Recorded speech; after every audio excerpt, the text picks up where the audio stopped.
다 부질없습니다. 평생 쥐고 있던 명함, 자식 잘되라고 바쳤던 희생, 노후를 위해 악착같이 모아둔 돈까지 결국 나이 들어 혼자 남으면 아무 소용 없습니다. 자식은 바쁘고 친구는 멀어지고 병원 진료 카드만 남은 채 고요한 방에서 하루를 보내게 됩니다. 울려주지 않는 전화기, 열리지 않는 문 앞, 끝없이 늘어진 하루. 그렇게 무너지는 노후를 막으려면 단 5가지만 준비하면 됩니다. 그걸 갖춘 사람만이 혼자 살아도 최고로 자유롭고 안전한 노년을 누립니다. 구독, 좋아요, 알림 설정 누르시면 시작하겠습니다. 첫 번째 준비할 것은 나를 지킬 수 있는 법적 권리입니다. 노년의 법적 권리는 단순한 서류 한 장이 아닙니다. 그것은 내 재산과 내 몸, 내 인생을 끝까지 내 손에 쥐고 지킬 수 있는 마지막 방패입니다. 법적 권리를 모르고 사는 노인은 집 한 채와 평생 모은 돈을 순식간에 빼앗기고도 아무 말 못하는 희생양이 됩니다. 가족이라 해도 친구라 해도 사람 마음은 언제든 변합니다. 특히 노년에는 건강이 약해지고 판단력이 흐려질 때가 많아 한번 잘못된 서류에 도장을 찍는 순간 모든 걸 잃을 수 있습니다. 법을 모르는 노인은 물 위에 띄운 나뭇잎처럼 아무 방향 없이 떠다녀 결국 다른 사람의 손에 운명을 맡기게 됩니다. 경기도 안산에 사는 최성호 씨는 70세가 넘어서야 법적 권리의 무서움을 깨달았습니다. 아내와 사별한 후 외로움을 견디지 못하고 60대 후반에 재혼을 했습니다. 하지만 혼인신고를 할 때 새 배우자가 서류 절차 간단히 하자며 가져온 문서에 별 생각 없이 도장을 찍었습니다. 그 서류는 단순한 혼인신고서가 아니라 재산 분할과 상속권을 전부 넘기는 위임장이었습니다. 결혼 3년 만에 부부관계는 파탄났고 이혼을 요구했지만 이미 모든 재산권은 상대방 이름으로 넘어가 있었습니다. 평생 벌어 모은 3억 원 예금과 집 한 채를 한순간에 잃었고 최 씨는 월세방으로 쫓겨났습니다. 그는 말합니다. 사람한테 당한 게 아니라 법을 몰라서 당한 겁니다. 도장 찍는 순간 인생이 끝났습니다. 반대로 부산에 사는 이정화 씨는 법적 권리를 단단히 준비한 덕분에 평생 모은 재산을 온전히 지킬 수 있었습니다. 혼자 사는 그녀는 젊을 때부터 유언장 작성, 재산 증여 계약, 의료 결정서까지 모든 법적 절차를 변호사와 함께 준비했습니다. 나중에 혹시라도 아프거나 의식이 없을 때 누가 병원 결정권을 가질지까지 미리 지정했습니다. 그리고 모든 서류를 법원 공증까지 마쳤습니다. 몇 해 전 먼 친척이 찾아와 집을 담보로 대출을 받아달라고 했지만 그녀는 법률 자문을 통해 단호히 거절했습니다. 서류 한 장 허투루 쓰지 않았고 모든 결정을 법적 틀 안에서만 움직였습니다. 지금 그녀는 여전히 자기 집에서 살며 통장과 재산 목록을 스스로 관리합니다. 그녀는 말합니다. 내 재산은 내가 지켜야 합니다. 법적 권리를 쥐고 있으면 누구도 함부로 못합니다. 서울 강북구의 박태수 씨 사례는 더 끔찍합니다. 그는 장남이 아버지 이름으로 된 집을 제 명의로 해두면 세금이 줄어든다는 말에 속아 소유권 이전 등기를 해줬습니다. 처음엔 가족이니 믿을 수 있다고 생각했지만 1년 후 아들이 그 집을 담보로 대출을 받고 원리금 상환이 밀리자 은행에서 경매에 넘겨버렸습니다. 결국 박 씨는 자신이 살던 집에서 강제로 퇴거당했고 남은 건 보증금도 없는 단칸방과 채무 독촉장이었습니다. 그는 씁쓸하게 말합니다. 가족이라 믿었는데 가족이 가장 먼저 등을 돌렸습니다. 내 잘못은 법적 절차를 몰랐던 겁니다. 하지만 대전의 김윤자 씨는 법적 준비 덕에 정반대의 삶을 살고 있습니다. 60대 초반에 홀로 된 그녀는 변호사 상담을 통해 모든 재산을 자신 명의로 굳게 묶었습니다. 자녀들에게 증여 계획은커녕 본인이 원할 때만 소액을 생활비로 지원했습니다. 혹시라도 혼수 상태에 빠질 경우를 대비해 연명의료 결정서와 신탁계약도 체결했습니다. 몇 년 전 친척이 접근해 투자 명목으로 거액을 요구했지만 그녀는 법적으로 계약을 피하며 단칼에 거절했습니다. 김 씨는 지금도 여유롭게 살며 자신이 원할 때 원하는 곳에 돈을 씁니다. 그녀는 말합니다. 내 권리를 내가 지키니까 마음이 이렇게 편합니다. 법이 나를 지켜줍니다. 나를 지킬 수 있는 법적 권리는 선택이 아니라 필수입니다. 서류 한 장, 도장 한 번이 평생의 자유와 재산을 갈라놓습니다. 법을 모르면 당하는 건 시간 문제이고 법을 알면 누구도 함부로 못합니다. 노년에 혼자 살며 최고의 삶을 원한다면 반드시 내 권리를 지키는 법적 무기를 손에 쥐어야 합니다. 그것이 당신 인생의 마지막 방패입니다. 두 번째 준비할 것은 빚 없는 깔끔한 재정 상태입니다. 노년의 빚은 단순한 숫자가 아니라 목줄을 죄는 족쇄입니다. 나이 들어서까지 채권자 전화를 받으며 눈치를 보고 은행 창구 앞에서 연체료를 계산하는 순간 인간으로서의 자존심은 무너집니다. 빚이 있으면 마음이 불안해 잠식당하고 모든 결정이 돈이라는 단어에 얽매입니다. 여행을 가고 싶어도 좋은 음식을 먹고 싶어도 심지어 아파도 병원 가는 것을 미루게 됩니다. 빚은 몸보다 마음을 먼저 병들게 합니다. 하루를 살아도 자유롭게 떳떳하게 살고 싶은 노년이라면 반드시 빚이라는 족쇄부터 끊어내야 합니다. 하지만 현실은 냉혹합니다. 빚을 끌어안은 채 노후를 맞이한 사람들의 인생은 끝없는 고통으로 이어집니다. 인천에 사는 이광수 씨는 50대 후반에 다니던 직장이 구조조정으로 사라지면서 생활비를 감당하기 위해 신용카드 현금 서비스에 손을 댔습니다. 조금만 버티면 다시 일할 수 있겠지라는 생각이었지만 일자리는 돌아오지 않았습니다. 그렇게 몇 년 만에 빚은 수천만 원으로 불어났고 이자는 그의 노후를 삼켜버렸습니다. 매달 나오는 국민연금 절반 이상이 이자로 빠져나가고 남은 돈으로는 전기가스요금과 최소한의 식비만 충당할 수 있었습니다. 친구들이 여행 가자는 연락을 해도 대꾸조차 못했고 심지어 손주 돌잔치에 가서도 축하금 몇만 원을 봉투에 넣으면서 얼굴이 화끈거렸습니다. 몸은 건강했지만 빚이 그의 발목을 잡아 결국 폐인처럼 집에만 틀어박혀 살게 만들었습니다. 반면 경남 창원에 사는 정혜순 씨는 정반대의 길을 걸었습니다. 젊을 때부터 빚은 독이라고 생각하며 집을 살 때도 대출 대신 작은 전셋집에서 시작했습니다. 남들이 새 차를 뽑고 해외여행을 다녀올 때도 그녀는 중고차를 몰고 근거리 여행만 다녔습니다. 하고 싶은 사업 제안이 들어와도 빚을 져야 한다면 단호히 거절했습니다. 주변에서는 너무 소심하다, 그렇게 살면 평생 가난하다고 손가락질했지만 그녀는 꿋꿋했습니다. 그 결과 60대가 된 지금 그녀는 큰 재산가는 아니지만 마음이 편안합니다. 국민연금과 소규모 상가 임대 수익으로 생활하고 병원비나 예상치 못한 지출이 생겨도 당황하지 않습니다. 손주 생일이면 직접 장난감과 용돈을 챙기고 봄이면 친구와 1박 여행을 다니며 내가 진짜 부자라고 말합니다. 빚이 없으니 돈이 많지 않아도 삶이 자유롭다는 걸 몸소 증명하고 있는 것입니다. 또 다른 사례는 극단적으로 대비됩니다. 서울 동대문구의 박준호 씨는 60세가 되던 해 노후 대비를 위해 부동산 투자에 나섰습니다. 하지만 시장 상황을 잘 알지 못한 채 무리하게 대출을 끌어다 투자했고 몇 년 뒤 부동산 가격이 폭락하자 대출 원리금 상환이 감당할 수 없는 수준이 됐습니다. 그때부터 시작된 건 지옥 같은 나날이었습니다. 매달 이자 갚느라 연금도 모자라서 결국 살던 집을 팔고 반지하 월세로 이사해야 했습니다. 빚 독촉 전화는 하루에도 몇 번씩 울렸고 박 씨는 전화를 받지 않기 위해 휴대폰 전원을 꺼놓고 지냈습니다. 빚 때문에 자식들에게 손 벌리기도 미안해졌고 사람들을 피하다 보니 사회와 완전히 단절됐습니다. 결국 그는 우울증 진단까지 받으며 차라리 죽고 싶다는 말까지 입에 올렸습니다. 반대로 강원도 원주에 사는 김미정 씨는 노후 자금이 넉넉하진 않지만 철저히 빚 없는 인생을 지켰습니다. 젊었을 때부터 소비를 통제하고 모든 지출을 현금으로 처리했습니다. 은퇴 후에도 욕심을 부리지 않고 수입 범위 안에서만 생활했습니다.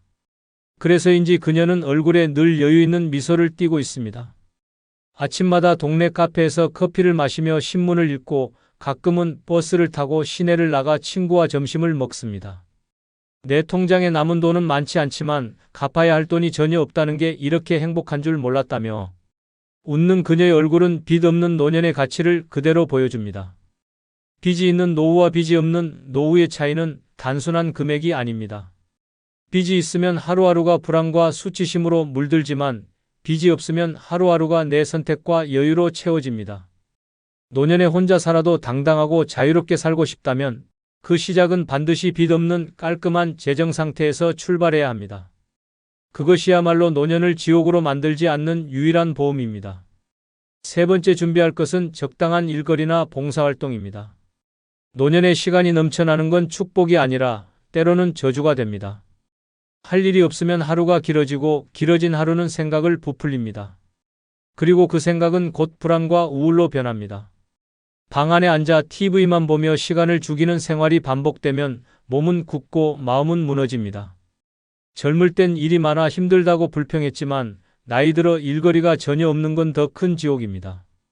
돈을 벌든 봉사활동을 하든 몸과 마음을 쓸 일이 있어야 합니다. 그게 없으면 하루가 아니라 인생 전체가 썩어갑니다. 대구에 사는 김병철 씨는 65세에 조기 퇴직을 하고 이제 여유롭게 살겠다는 생각으로 아무 일도 하지 않았습니다. 처음엔 늦잠 자고 드라마 보고 공원 산책하며 노후를 즐긴다고 여겼지만 1년이 지나자 상황은 달라졌습니다. 사람을 만나는 횟수가 줄고 하루 종일 집 안에서만 생활하면서 체중이 15kg나 늘었습니다. 병원에서는 고혈압과 당뇨 진단을 받았고 밤마다 잠이 오지 않아 술에 의지하게 됐습니다. 가족들도 아버지가 점점 예민해지고 화를 잘 낸다고 말했습니다. 결국 그는 건강뿐 아니라 가족 관계까지 잃었습니다. 가장 큰 원인은 아무것도 안 하는 삶이었습니다. 그는 뒤늦게 일거리를 찾으려 했지만 이미 몸도 마음도 무너져버린 상태였습니다. 반대로 광주에 사는 박정자 씨는 은퇴 후 하루 4시간씩 지역 도서관에서 책 정리 봉사를 하고 있습니다. 처음엔 무료하게 보내던 시간을 채우기 위해 시작했지만 점점 봉사가 인생을 바꾸었습니다. 아이들이 건네는 고맙습니다라는 한마디, 함께 일하는 봉사자들과의 짧은 대화가 하루를 웃게 만들었습니다. 박 씨는 말합니다. 돈은 못 벌어도 이 시간이 제일 값집니다. 내가 누군가에게 필요한 사람이란 게 이렇게 행복한 줄 몰랐어요. 덕분에 그녀는 규칙적인 생활을 유지하며 건강검진에서 오히려 혈압과 혈당이 좋아졌다는 결과를 받았습니다. 봉사활동이 몸과 마음을 동시에 살린 것입니다. 서울 마포구의 이영수 씨는 퇴직 후 5년 동안 아무 일도 하지 않았습니다. 친구들이 놀 때가 제일 좋다고 부추겼지만 시간이 갈수록 그는 사람들을 피하게 됐습니다. 만나면 대화할 주제가 없었기 때문입니다.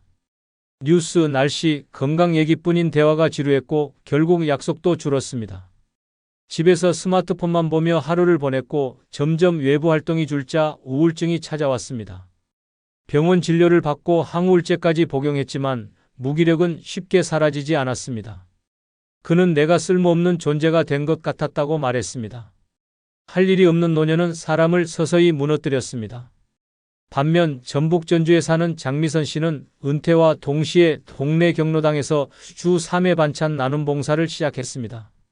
처음에는 남들 돕는 일이라고만 생각했지만 시간이 지날수록 봉사활동이 자신을 위한 일이란 걸 깨달았습니다. 무거운 박스를 나르며 땀을 흘리고 반찬을 받는 어르신들의 환한 얼굴을 보면서 그녀는 삶의 의미를 되찾았습니다. 덕분에 하루를 규칙적으로 보내고 사람들과 웃고 대화하는 시간이 늘었습니다. 병원에서는 관절 건강이 오히려 좋아졌다고 했고 그녀 스스로도 몸이 살아나니 마음이 따라온다고 말했습니다. 봉사활동은 그녀에게 단순한 취미가 아니라 인생을 다시 움직이게 한 동력원이었습니다. 적당한 일거리나 봉사활동은 노년을 살아있게 만드는 생명줄입니다. 몸을 움직이면 마음이 움직이고 마음이 살아나면 삶 전체가 달라집니다. 돈을 벌든 봉사를 하든 누군가에게 필요한 존재가 되는 순간 고립과 우울은 사라집니다. 혼자 살아도 웃을 수 있는 노년, 그 비밀은 바로 할 일이 있는 삶입니다. 네 번째 준비할 것은 자식이나 가족과의 적절한 거리입니다. 노년의 가장 위험한 착각은 가족이니까 당연히 내 편일 것이라는 생각입니다. 가족이라도 지나치게 가까우면 갈등이 생기고 지나치게 멀면 서로가 무관심해집니다. 적절한 거리를 두지 않으면 내 노후는 언제든 불쑥 들어온 누군가의 요구와 간섭에 휘둘리게 됩니다. 자식에게 경제적으로 의존하거나 가족 문제에 깊이 끼어드는 순간 내 인생의 중심은 사라지고 그들의 문제에 휘말려 허우적대게 됩니다. 특히 노년에 마음 붙일 곳이 가족뿐이라고 생각하는 사람일수록 갈등이 터지면 그 충격은 몇 배로 커집니다. 경기도 평택에 사는 윤정호 씨는 은퇴 후 아들 부부와 함께 살기 시작했습니다. 처음엔 외롭지 않고 손주와 함께하는 시간이 행복하다고 생각했습니다. 하지만 몇 달 지나지 않아 아들의 생활비 문제, 며느리의 집안일 방식에 불만이 쌓이기 시작했습니다. 사소한 말 한마디에도 서로 날이 서고 식사 자리마저 불편해졌습니다. 결국 윤 씨는 자신이 집주인임에도 불구하고 거실을 피하고 방 안에서 식사하는 날이 많아졌습니다. 더 큰 문제는 경제였습니다. 손주 교육비와 집안 생활비를 대느라 연금이 바닥나자 병원 비조차 스스로 감당하기 어려워졌습니다. 가족과 가깝게 지내려던 선택이 결국 외로움과 경제적 파탄을 동시에 불러온 것입니다. 반대로 강릉에 사는 최은영 씨는 은퇴와 동시에 자식과의 거리를 분명히 했습니다. 자녀들이 도움을 요청할 때 무조건 들어주는 대신 본인의 생활비와 건강관리를 최우선으로 두었습니다. 대신 가족 간의 유대는 필요할 때만 깊게, 일상에서는 가볍게 유지했습니다. 주 2회만 손주를 봐주고 나머지 시간은 지역 노인복지관에서 봉사활동을 했습니다. 봉사 현장에서 만난 친구들과의 대화, 음식을 나누는 웃음, 그리고 정말 고맙습니다라는 진심 어린 인사가 그녀의 삶을 채웠습니다. 최 씨는 말합니다. 자식은 사랑하지만 내 삶의 행복은 내가 채워야 합니다. 봉사활동이 나를 살렸어요. 서울 송파구에 사는 김영수 씨는 자녀와 지나치게 가까운 관계가 어떤 파멸을 부르는지 뼈저리게 경험했습니다. 둘째 아들이 사업 실패로 빚더미에 오르자 아버지로서 돕겠다는 생각에 집을 담보로 대출을 받아줬습니다. 하지만 아들은 회생하지 못했고 은행은 경매 절차에 들어갔습니다. 결국 김 씨는 살던 집을 잃고 월세방으로 옮겨야 했습니다. 더 큰 상처는 아들이 그 뒤로 연락을 끊었다는 것입니다. 가족이 전부라고 믿었지만 빚만 남기고 가족은 사라졌습니다. 그는 말합니다. 내가 가족이라는 이유로 스스로 인생을 무너뜨렸습니다. 거리를 뒀다면 이런 일은 없었을 겁니다. 반면 전북 군산에 사는 장성희 씨는 자녀와 거리를 잘 지킨 덕분에 노년이 단단합니다. 결혼한 자녀에게 생활비를 주기보다 본인 명의의 자산과 연금을 지키는 것을 원칙으로 삼았습니다. 대신 가족 모임이나 명절에는 정성을 다하되 그 외의 시간은 자신의 삶을 즐기는 데 썼습니다. 특히 매주 2번씩 참여하는 무료 급식 봉사에서 그녀는 사람들의 고맙습니다라는 말과 따뜻한 미소에 진정한 행복을 느낍니다. 규칙적인 봉사 덕분에 생활 리듬이 생기고 다양한 사람들과 어울리며 마음이 젊어졌습니다. 그녀는 가족은 사랑하고 행복은 봉사에서 찾는다는 확고한 철학을 가지고 있습니다. 가족과 적당한 거리를 두는 건 무정해서가 아니라 오래도록 건강하고 행복하게 함께하기 위해서입니다. 지나친 간섭은 갈등을 만들고 지나친 의존은 내 삶을 무너뜨립니다. 그리고 그 빈자리를 채워주는 가장 좋은 방법이 봉사활동입니다. 봉사는 돈이 아니라 마음을 나누는 일이며 그 과정에서 자신이 아직 필요한 사람이라는 확신을 줍니다. 혼자 살아도 외롭지 않고 가족과의 관계도 건강하게 유지하고 싶다면 거리를 지키고 봉사로 마음을 채우는 것이 최고의 선택입니다. 5번째 준비할 것은 필요할 때 연락할 수 있는 사람입니다. 노년에 진짜 무서운 건 병도 가난도 아닙니다. 급한 순간 전화할 사람이 단 한 명도 없다는 사실입니다. 한밤중에 갑자기 쓰러졌는데 휴대폰 연락처를 뒤져도 이 사람이라면 받을 거야 싶은 번호가 없을 때 그 고립감은 숨을 막히게 합니다. 평소에 함께 밥 먹고 웃는 사람은 많아 보여도 진짜 필요한 순간에 내 손을 잡아줄 사람은 극소수입니다. 그 한 명이 없으면 당신의 노후는 고요한 방 안에서 천천히 무너집니다.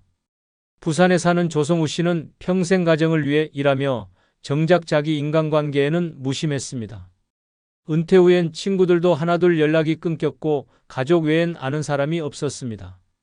그러던 어느 날 새벽 갑작스러운 흉통으로 쓰러졌지만 옆에 있던 아내는 이미 몇 년 전 세상을 떠났고 자식들은 멀리 살고 있었습니다. 휴대폰을 잡아도 누구에게 전화를 걸어야 할지 막막했습니다. 결국 그는 기어가듯 119를 눌렀지만 신고 위치를 정확히 설명하지 못해 구조가 늦어졌습니다. 병원에 도착했을 땐 이미 심장 상태가 심각하게 악화돼 있었습니다. 그는 퇴원 후 말했습니다. 그날 깨달았어요. 진짜 필요한 순간 연락할 사람이 없으면 목숨이 위태롭다는 걸. 반대로 전남 순천에 사는 김말순 씨는 봉사활동 덕에 필요할 때 연락할 수 있는 사람을 열어두고 있습니다. 매주 지역 반찬 나눔 봉사에 참여하며 자연스럽게 신뢰관계를 쌓았습니다. 봉사 중 다친 적이 있었는데 함께하던 동료가 바로 병원까지 데려가고 치료 후 집까지 바래다 주었습니다. 평소에 돈 한 푼 오가는 사이가 아니었지만 서로를 챙기며 쌓은 관계가 위기 순간 빛을 발한 것입니다. 김 씨는 말합니다. 봉사활동에서 만난 사람들은 핏줄은 아니어도 급할 때 믿고 부를 수 있는 가족입니다. 봉사로 연결된 인연은 단순한 취미가 아니라 삶을 지켜주는 안전망이었습니다. 서울 노원구에 사는 박종철 씨는 친구가 많다고 자부했습니다. 하지만 대부분은 술자리나 골프 모임에서 만난 가벼운 인연이었습니다. 어느 겨울 욕실에서 미끄러져 발목이 골절됐을 때 그는 한참 동안 바닥에 앉아 휴대폰을 붙잡고 있었습니다. 머릿속에 떠오르는 이름은 많았지만 이 사람은 번거롭다고 거절하겠지라는 생각에 번호를 누르지 못했습니다. 결국 택시를 불러 혼자 응급실로 갔고 깁스를 한 채 버스를 타고 집으로 돌아왔습니다. 그날 이후 그는 사람 사이의 거품이 얼마나 허무한지 깨달았습니다. 급할 때 연락할 수 없는 인연은 없는 것과 같았습니다. 반면 강원도 춘천에 사는 이선자 씨는 봉사활동으로 만든 단단한 관계망 덕에 혼자 살아도 두렵지 않습니다. 경로당 어르신들의 말벗 봉사를 하면서 알게 된 동년배와 후배들이 그녀의 생활을 든든하게 지켜줍니다. 지난해 겨울 독감으로 며칠 동안 집에 못 나온 그녀에게 봉사 모임. 동료가 직접 약과 죽을 사다 주었고 병원 진료까지 동행했습니다. 이선자 씨는 말합니다. 피 한 방울 안 섞였는데 가족보다 더 든든했어요. 봉사로 맺은 인연이 없었다면 그날 난 방에서 홀로 쓰러져 있었을 겁니다. 필요할 때 연락할 수 있는 사람은 하루아침에 생기지 않습니다. 평소에 마음을 나누고 함께 시간을 보내며 신뢰를 쌓아야 합니다. 그 가장 좋은 방법이 봉사활동입니다. 돈이 아니라 마음으로 맺은 인연은 위기에서 빛을 발합니다. 노년에 혼자 살아도 당당하고 안전하게 살고 싶다면 지금 당장 그 한 명, 아니 그 이상을 만들어야 합니다. 그것이 당신을 지켜줄 가장 현실적이고 강력한 무기입니다. 영상 댓글에 여러분들의 다양한 의견을 적어주시기 바랍니다. 아울러 영상이 조금이라도 도움이 되셨다면 멤버십 가입해 주시면 복 받으실 겁니다. 여러분의 노년을 응원합니다. 감사합니다. 나이 들어 혼자 사는 건 외로움이 아니라 생존입니다. 그러나 준비 없이 맞이하면 그건 곧 천천히 진행되는 파멸뿐입니다. 아침에 눈을 떠도 일어날 이유가 없고 쓰러져도 찾아올 사람 없으며 통장엔 당장 쓸 돈 한 푼 없는 삶. 주변은 엉망, 하루는 무너지고 남의 일에 끼어든 죄로 인간관계까지 망가집니다.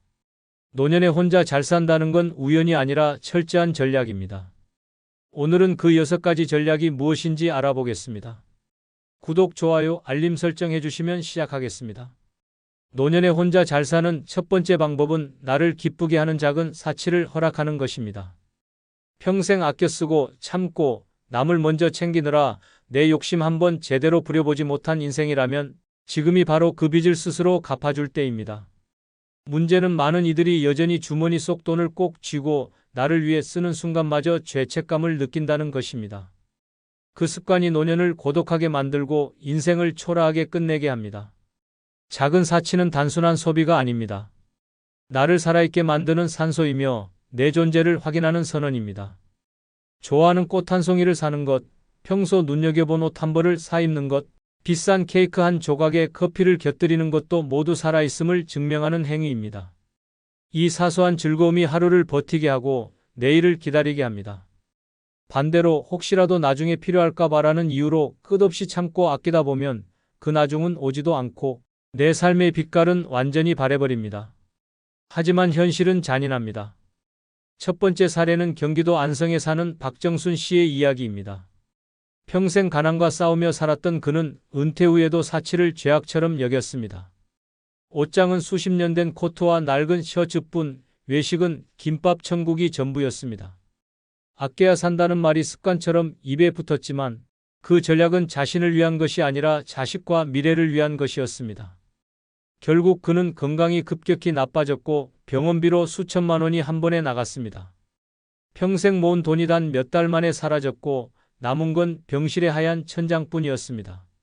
병상에 누워 박 씨는 중얼거렸습니다. 그렇게 참고 살았는데 내가 좋아하는 건 하나도 못 해보고 이렇게 가는구나. 그 눈빛엔 돈보다 훨씬 값진 시간을 잃어버린 회한이 가득했습니다. 반대로 전혀 다른 길을 택한 사람이 있습니다. 전북 군산의 김은자 씨는 남편과 사별 후 한동안 무기력에 빠졌지만 결심했습니다. 내 남은 인생 남 눈치 보지 않고 즐기자. 그는 매달 연금에서 일정 금액을 기쁨 통장에 넣었습니다. 그 돈은 오직 자신을 위한 소비에만 썼습니다. 봄이면 화원에서 튤립을 사 화병에 꽂았고 여름이면 해변 근처 작은 호텔에서 하루를 묵으며 파도 소리를 들었습니다. 가을에는 미술 전시를 보러 서울에 갔고 겨울이면 평생 꿈꾸던 한정식 코스를 혼자 맛보았습니다. 주변에선 그 돈이면 손주에게 학원비를 주지라는 말도 했지만 김 씨는 웃으며 대답했습니다. 내가 행복해야 손주 얼굴 보면서도 웃을 수 있지. 그 결과 김 씨는 또래보다 훨씬 밝았고 건강도 좋아졌습니다. 동네 사람들은 그를 나이 들수록 젊어지는 사람이라 불렀습니다. 결국 노년의 작은 사치는 사치가 아닙니다. 그것은 남은 인생을 채우는 색깔이며 나를 지키는 방패입니다. 오늘 내 마음을 설레게 할 무언가의 돈과 시간을 쓰는 용기, 그것이 혼자 잘 사는 첫 걸음입니다. 그리고 그 차이는 남의 눈치 속의 회한으로 늙어갈지 아니면 웃음과 설렘 속에 나이 들지 결정짓습니다. 노년에 혼자 잘 사는 두 번째 방법은 하루 일과의 규칙을 두는 것입니다. 규칙 없는 하루는 시간을 갉아먹는 좀벌레와 같습니다. 아침에 눈을 떴는데 일어나야 할 이유가 없다면 이미 노년의 절반은 무너진 것입니다. 시계는 돌아가지만 삶은 멈춰 있고 몸은 살아 있어도 영혼은 이미 퇴색한 상태가 됩니다. 처음엔 이렇게 쉬는 것도 좋다 싶지만 그 달콤한 게으름은 곧 무기력이라는 독으로 변합니다. 한두 날 늦잠으로 시작된 흐트러짐은 식사 시간을 무너뜨리고 활동을 줄이며 결국 하루 전체를 집어삼킵니다. 낮과 밤이 뒤바뀌고 해를 봐도 감흥이 없고 목욕조차 귀찮아집니다. 이 무너진 패턴은 몸을 병들게 하고 마음을 고립시킵니다. 스스로를 가둔 감옥이 되어 세상과의 연결을 스스로 끊어버리게 됩니다. 규칙은 단순히 시간을 지키는 게 아닙니다. 그것은 나는 아직 살아있다는 선언이며 스스로를 존엄하게 유지하는 최소한의 약속입니다.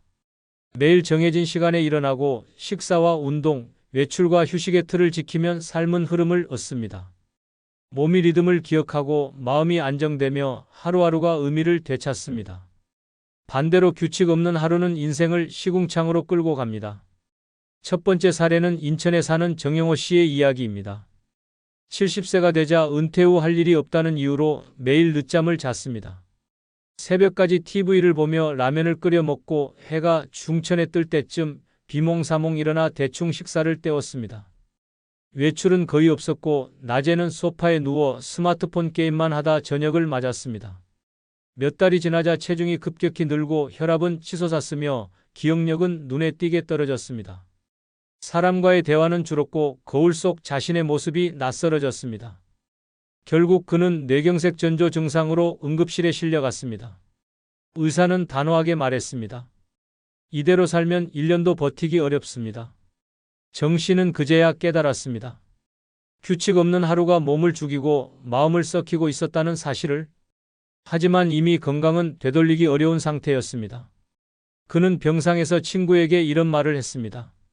나는 시간을 죽인 게 아니라 시간이 나를 죽였어. 반대로 규칙 있는 하루로 인생을 다시 쥔 사람도 있습니다. 경남 진주에 사는 김미자 씨는 남편과 사별한 후 몇 달간 무너졌습니다. 하루 종일 잠옷 차림으로 집안에만 있었고 끼니도 대충 때웠습니다. 하지만 어느 날 거울 속 초라한 자신을 보고 결심했습니다. 내가 나를 버리면 아무도 지켜주지 않는다.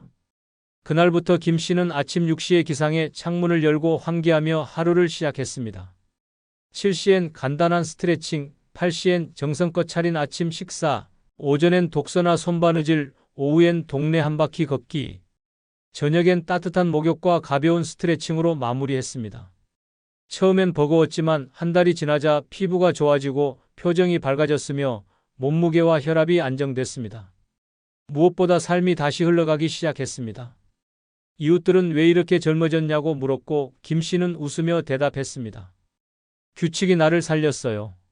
하루를 잡으니 인생이 잡히더군요. 결국 노년의 하루는 어떻게 보내느냐에 따라 남은 인생의 가치를 결정합니다. 무너진 하루는 삶을 좀먹지만 규칙 있는 하루는 생명을 되살립니다. 당신의 하루는 지금 흐르고 있습니까? 썩어가고 있습니까? 그 선택은 오직 당신 손에 달려 있습니다. 노년에 혼자 잘 사는 세 번째 방법은 주변 환경을 깔끔하게 유지하는 것입니다. 어질러진 방은 단순히 보기 싫은 공간이 아니라 마음을 무너뜨리고 인생을 갉아먹는 독입니다. 바닥에는 먼지가 쌓이고 싱크대에는 설거지거리가 며칠째 방치되고 옷더미가 방 한쪽을 점령한 채 썩어가면 그 공간에서 사는 사람도 똑같이 무너집니다. 시야에 보이는 모든 혼란은 뇌를 피곤하게 만들고 의욕을 앗아가며 결국 삶 자체를 포기하게 합니다. 깔끔함은 사치가 아닙니다. 그것은 건강이고 생존이고 존엄입니다. 지저분한 환경은 곰팡이와 해충을 불러오고 공기를 탁하게 만듭니다. 여름엔 냄새가 썩은 듯 진동하고 겨울엔 눅눅한 먼지가 기침을 유발합니다. 무엇보다 어질러진 집은 외부와의 연결을 끊게 합니다. 누군가 찾아온다고 하면 불안부터 앞서고 결국 사람을 피하게 됩니다. 그렇게 고립된 채 쓰레기 더미 속에서 몸과 마음이 함께 병들어갑니다. 반대로 깨끗한 집은 사람을 초대하게 만들고 나 자신에게도 나는 아직 살아있다는 신호를 보냅니다. 첫 번째 사례는 충격적입니다. 경북 구미에 사는 박춘배 씨는 아내와 사별한 후 집안일에 손을 놓았습니다. 처음엔 설거지를 미루는 정도였지만 점점 빨래도 하지 않고 쓰레기 버리는 날도 놓치기 시작했습니다. 1년이 지나자 거실은 빈 박스와 옷가지로 산을 이루고 부엌에서는 썩은 음식 냄새가 코를 찔렀습니다. 여름 한복판, 바퀴벌레와 파리가 들끓었고 이웃들은 악취 민원까지 넣었습니다. 그는 혼자 사는데 뭐 어떠냐고 했지만 실제로는 집안의 지저분함이 그의 건강을 망치고 있었습니다. 곰팡이로 인해 호흡기 질환이 악화됐고 발에 난 상처는 덮인 먼지와 세균 때문에 곪았습니다. 결국 그는 폐렴으로 입원했고 의사는 이렇게 말했습니다. 집을 정리하지 않으면 다시는 건강을 되찾기 힘듭니다. 하지만 퇴원 후에도 그는 손을 놓았고 몇 달 뒤 쓰러진 채 발견됐습니다. 방 안엔 여전히 그를 잠식한 혼돈이 가득했습니다. 반대로 스스로 환경을 다스리며 삶을 되살린 사람도 있습니다. 전남 여수의 김혜란 씨는 남편과 이혼 후 한동안 집안을 방치하며 살았습니다. 하지만 거울 속 초라한 자신과 쓰레기 더미 속 부엌을 본 순간 깨달았습니다. 이대로 가면 나는 사람도 집도 버린다. 그날부터 그녀는 하루 1시간씩 정리와 청소를 생활화했습니다. 매주 쓰레기 버리는 날을 놓치지 않았고 계절이 바뀔 때마다 옷과 물건을 과감히 버렸습니다.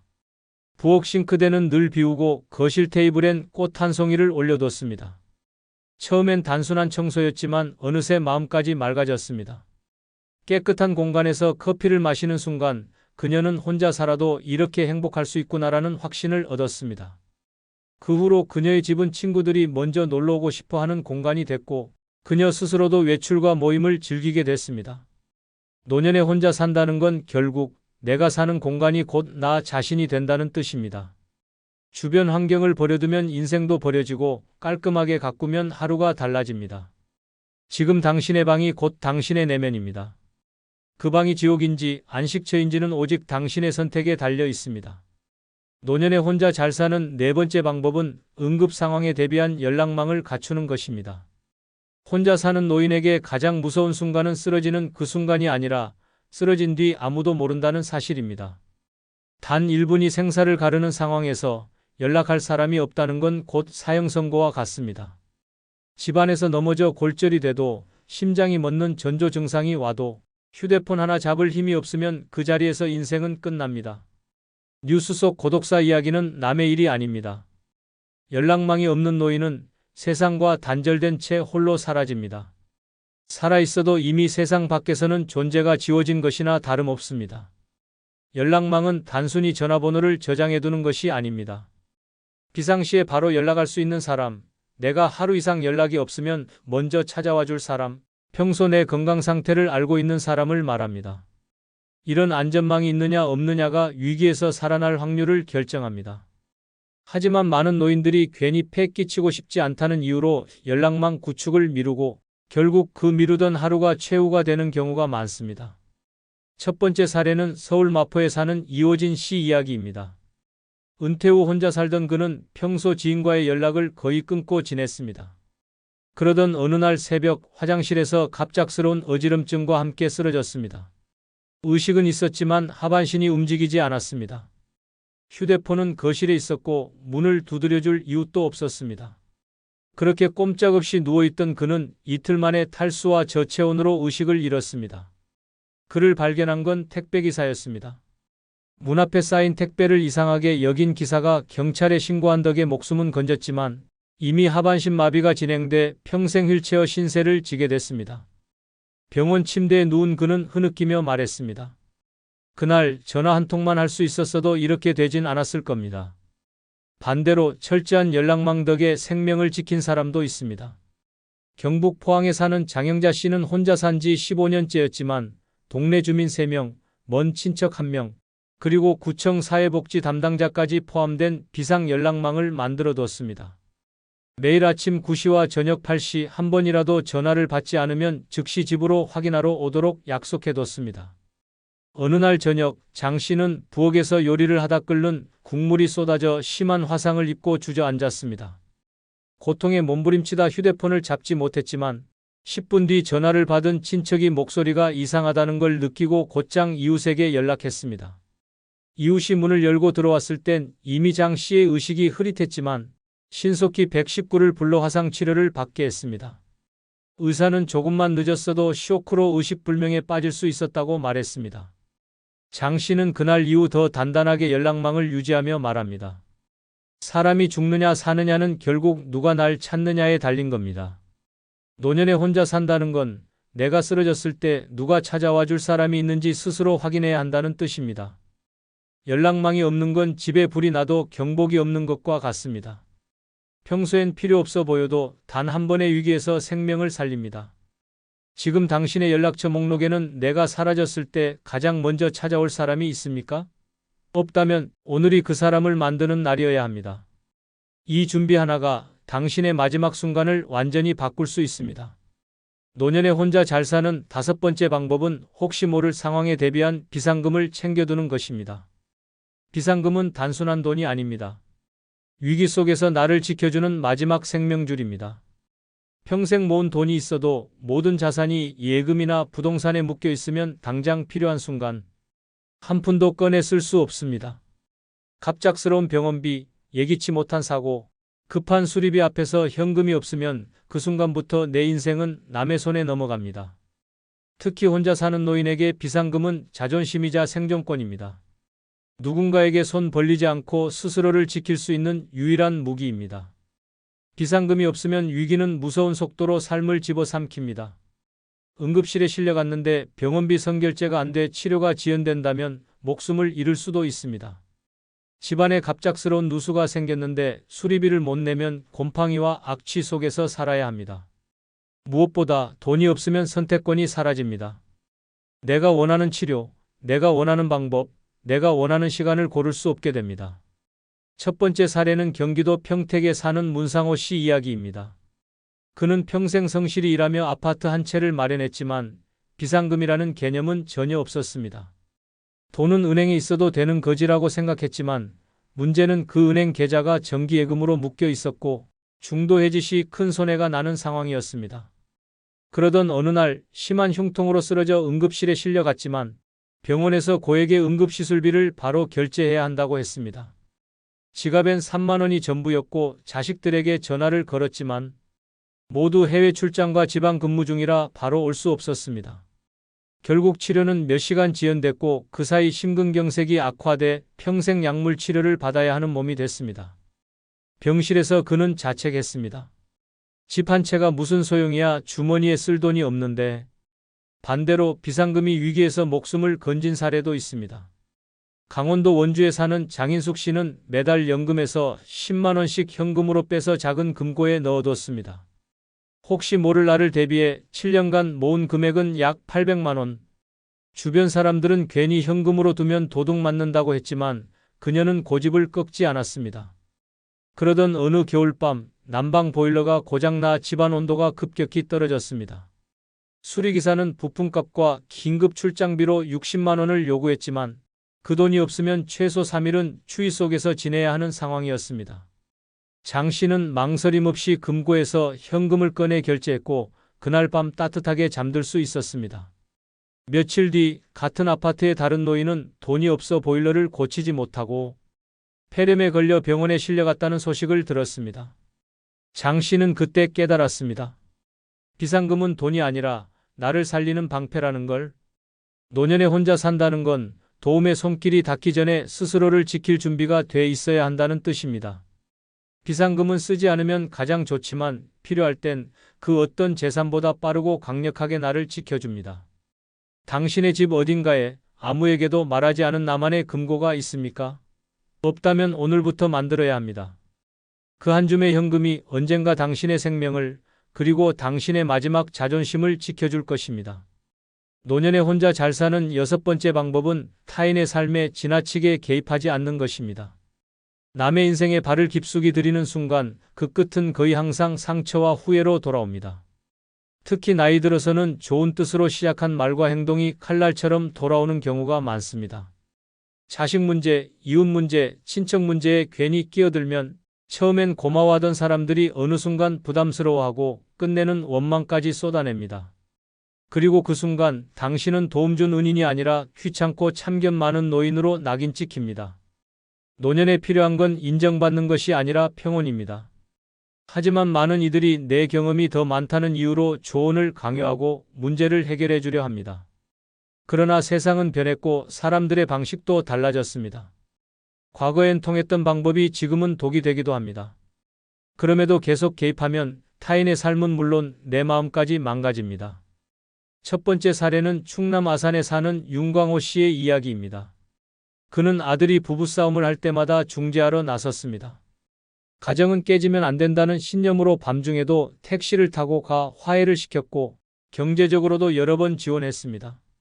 그러나 어느 날 며느리와의 통화에서 아버님이 자꾸 우리 일에 끼어들어서 더 힘들어요라는 말을 듣게 됐습니다.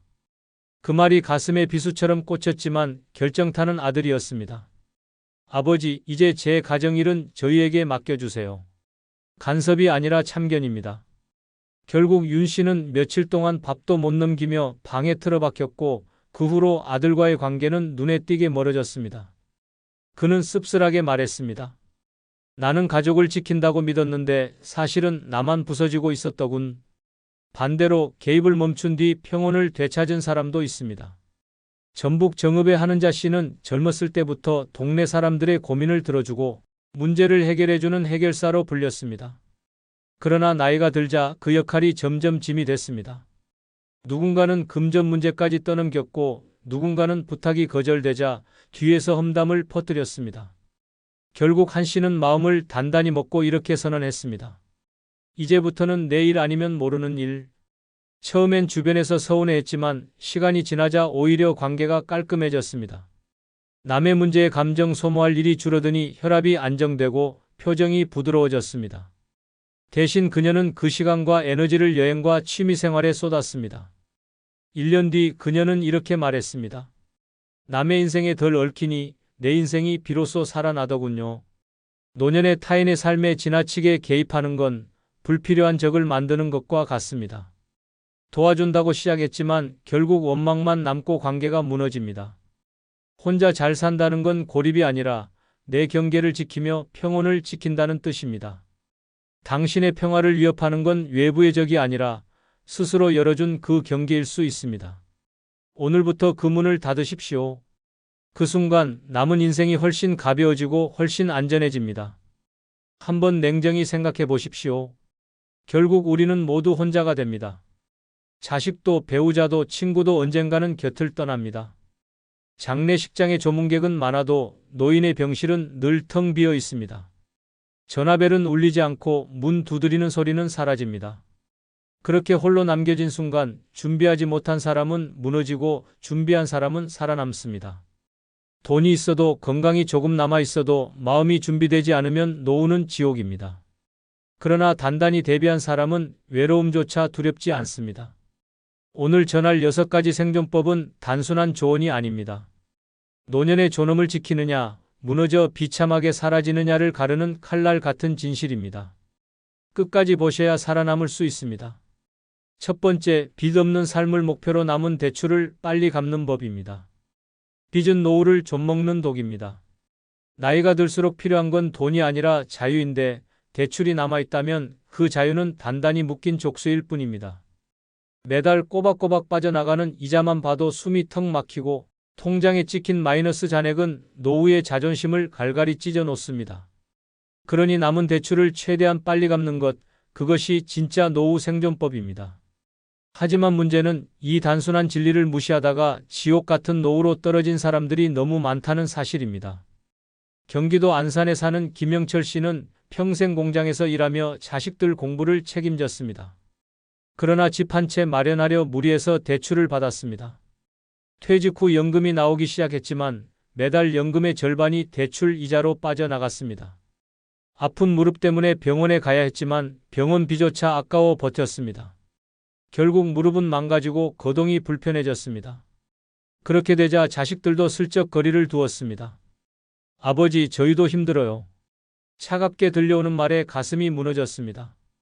결국 그는 집을 팔고 월세방으로 옮겨야 했습니다. 대출을 빨리 갚지 못한 대가였습니다. 반대로 충북 제천에 사는 박상호 씨는 달랐습니다. 그는 평생 대출을 빚에 사슬이라 여겼습니다. 퇴직 전에 가진 빚을 모두 갚기 위해 허리띠를 졸라맸습니다. 친구들이 해외여행을 갈 때도 자식 결혼식에 과한 지원을 하지도 않았습니다. 대신 빚을 끊어내는 데 집중했습니다. 은행의 채무증명서에서 영원이라는 글자를 확인한 날 그는 말했다고 합니다. 이제야 숨이 쉬어진다. 지금은 국민연금으로 소박하게 살지만 남는 게 바로 자유였습니다. 병원에 갈 때도 여행을 떠날 때도 그 어떤 눈치도 보지 않습니다. 서울 강동구의 이순자 씨는 정반대의 길을 걸었습니다. 자식이 사달라는 아파트 청약 통장을 대신 내주기 위해 노후 자금을 털어 대출을 보증해 주었습니다. 처음엔 효녀 소리 들으며 뿌듯했습니다. 하지만 몇 년 뒤 자식의 사업이 망하면서 대출금이 고스란히 본인 책임으로 돌아왔습니다. 그때부터 악몽이 시작됐습니다.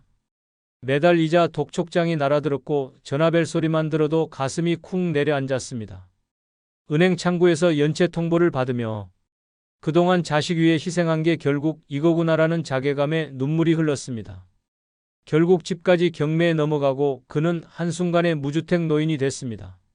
전북 군산에 사는 최정옥 씨는 다르게 선택했습니다.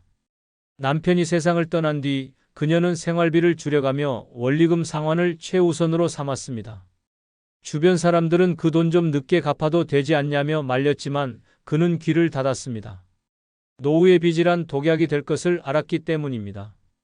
몇 년간 외식도 줄이고 심지어 겨울 난방비도 아끼며 살아 결국 대출을 모두 갚았습니다. 지금 그녀는 말합니다. 비록 가난하게 살아도 빚이 없는 지금이 가장 부자 같다. 이처럼 빚을 끝내지 못한 사람은 하루하루가 불안으로 갉아먹히고 빚을 청산한 사람은 그 자체로 자유를 얻습니다. 노후는 돈보다 마음의 안정이 중요합니다. 하지만 빚이 있으면 하루도 편히 잠들 수 없습니다. 내일 또 어떤 고지서가 날아올지, 어떤 독촉 전화가 울릴지 끊임없이 가슴을 죄어옵니다. 반대로 대출이 영원이 된 순간 삶은 달라집니다. 남 눈치 보지 않고 자식에게 손 벌리지 않고 내가 하고 싶은 선택을 내 힘으로 할 수 있습니다. 빚은 단순히 돈의 문제가 아닙니다. 그것은 노년의 존엄을 앗아가는 무서운 괴물입니다. 그러니 늦기 전에 결심해야 합니다. 남은 대출을 최대한 빨리 갚고 빚 없는 삶을 만드는 것. 그것이 진짜 현명한 노후 생존법입니다. 두 번째, 작은 건강 이상도 미루지 않고 바로 돌보는 법입니다. 노후의 가장 무서운 적은 큰 병이 아니라 작은 증상을 방치하는 것입니다. 가볍게 생각한 두통, 그냥 넘긴 속쓰림, 대수롭지 않게 여긴 기침이 결국 돌이킬 수 없는 병으로 자라납니다. 나이든 몸은 신호를 보냅니다. 그런데 그 신호를 무시하는 순간 삶은 무너집니다. 서울 도봉구에 사는 김순자 씨는 늘 위가 약했습니다. 속이 더부룩하고 체한 듯한 느낌이 잦았지만 나이 탓이라며 소화제를 먹고 넘겼습니다. 몇 달 뒤 갑자기 극심한 복통으로 응급실에 실려갔습니다. 결과는 위암 말기였습니다. 치료비는 눈덩이처럼 불어났고 체력은 버텨내지 못했습니다. 그녀는 눈물로 말했습니다. 그때 병원에만 갔어도 살았을 텐데. 사소한 증상이라 무시했던 결과가 삶을 송두리째 앗아간 것입니다. 반대로 충남 아산에 사는 박영수 씨는 달랐습니다. 평소 혈압이 조금만 올라가도 곧바로 병원을 찾았습니다. 주변 사람들은 괜히 호들갑 떤다고 비웃었지만 그는 아랑곳하지 않았습니다. 정기검진에서 작은 협착 증상이 발견됐고 조기에 스텐트 시술을 받았습니다. 만약 몇 달만 미뤘다면 대동맥 파열로 생명을 잃을 뻔했습니다. 그는 지금도 말합니다. 사람들이 놀려도 병원은 가야 한다. 살아있어야 뭐라도 하지 않겠나? 경기도 용인에 사는 최은희 씨는 목에 멍울이 잡혔습니다. 하지만 별다른 통증이 없어 그냥 두었습니다. 괜찮겠지라는 안일함이 화를 불렀습니다. 반년 뒤 목이 부어 숨쉬기조차 힘들어졌을 때 병원에 갔습니다. 이미 갑상선암이 전이된 상태였습니다. 수술 후에도 합병증으로 평생 약을 먹으며 살아야 했습니다. 그녀는 후회했습니다. 그 작은 멍울을 바로 잡았더라면 지금 이 고생은 안 했을 텐데. 전북 정읍에 사는 장동수 씨는 작은 신호에도 예민했습니다. 새벽마다 가슴이 답답해지는 증상이 생기자 곧바로 진료를 받았습니다. 검사 결과 협심증 초기였고 약물 치료만으로 호전될 수 있었습니다. 이후 그는 운동과 식습관을 고쳐 건강을 유지했습니다. 지금도 친구들과 등산을 다니며 웃습니다. 그는 말합니다. 내가 병원을 귀찮아했으면 지금쯤 무덤에 누워 있었을 거다. 사람들은 흔히 말합니다. 나이 들어서 여기저기 안 아픈 데가 어디 있냐. 그러나 바로 그 생각이 노후를 파괴합니다. 작은 증상은 단순한 노화가 아니라 경고 신호입니다. 그 신호를 무시하는 건 불난 집에 기름을 붓는 것과 같습니다. 병은 기다려주지 않습니다. 오늘의 작은 통증이 내일에 돌이킬 수 없는 죽음으로 변합니다. 노후는 이미 약해진 몸으로 버티는 시간입니다. 그렇기에 더욱 작은 이상을 방치해서는 안 됩니다. 돈이 아깝다고, 귀찮다고 혹은 단순한 노화라고 치부하다가 생명을 내던지는 노인들이 너무 많습니다. 반대로 작은 신호에 민감하게 대응한 이들은 여전히 활기찬 노후를 살고 있습니다. 결국 차이는 단순합니다. 미루느냐, 바로 돌보느냐. 작은 차이가 생과 사를 가릅니다. 그러니 기억해야 합니다. 작은 기침도 사소한 통증도 모르는 멍울도 절대 무시하지 마십시오. 바로 병원에 가는 것.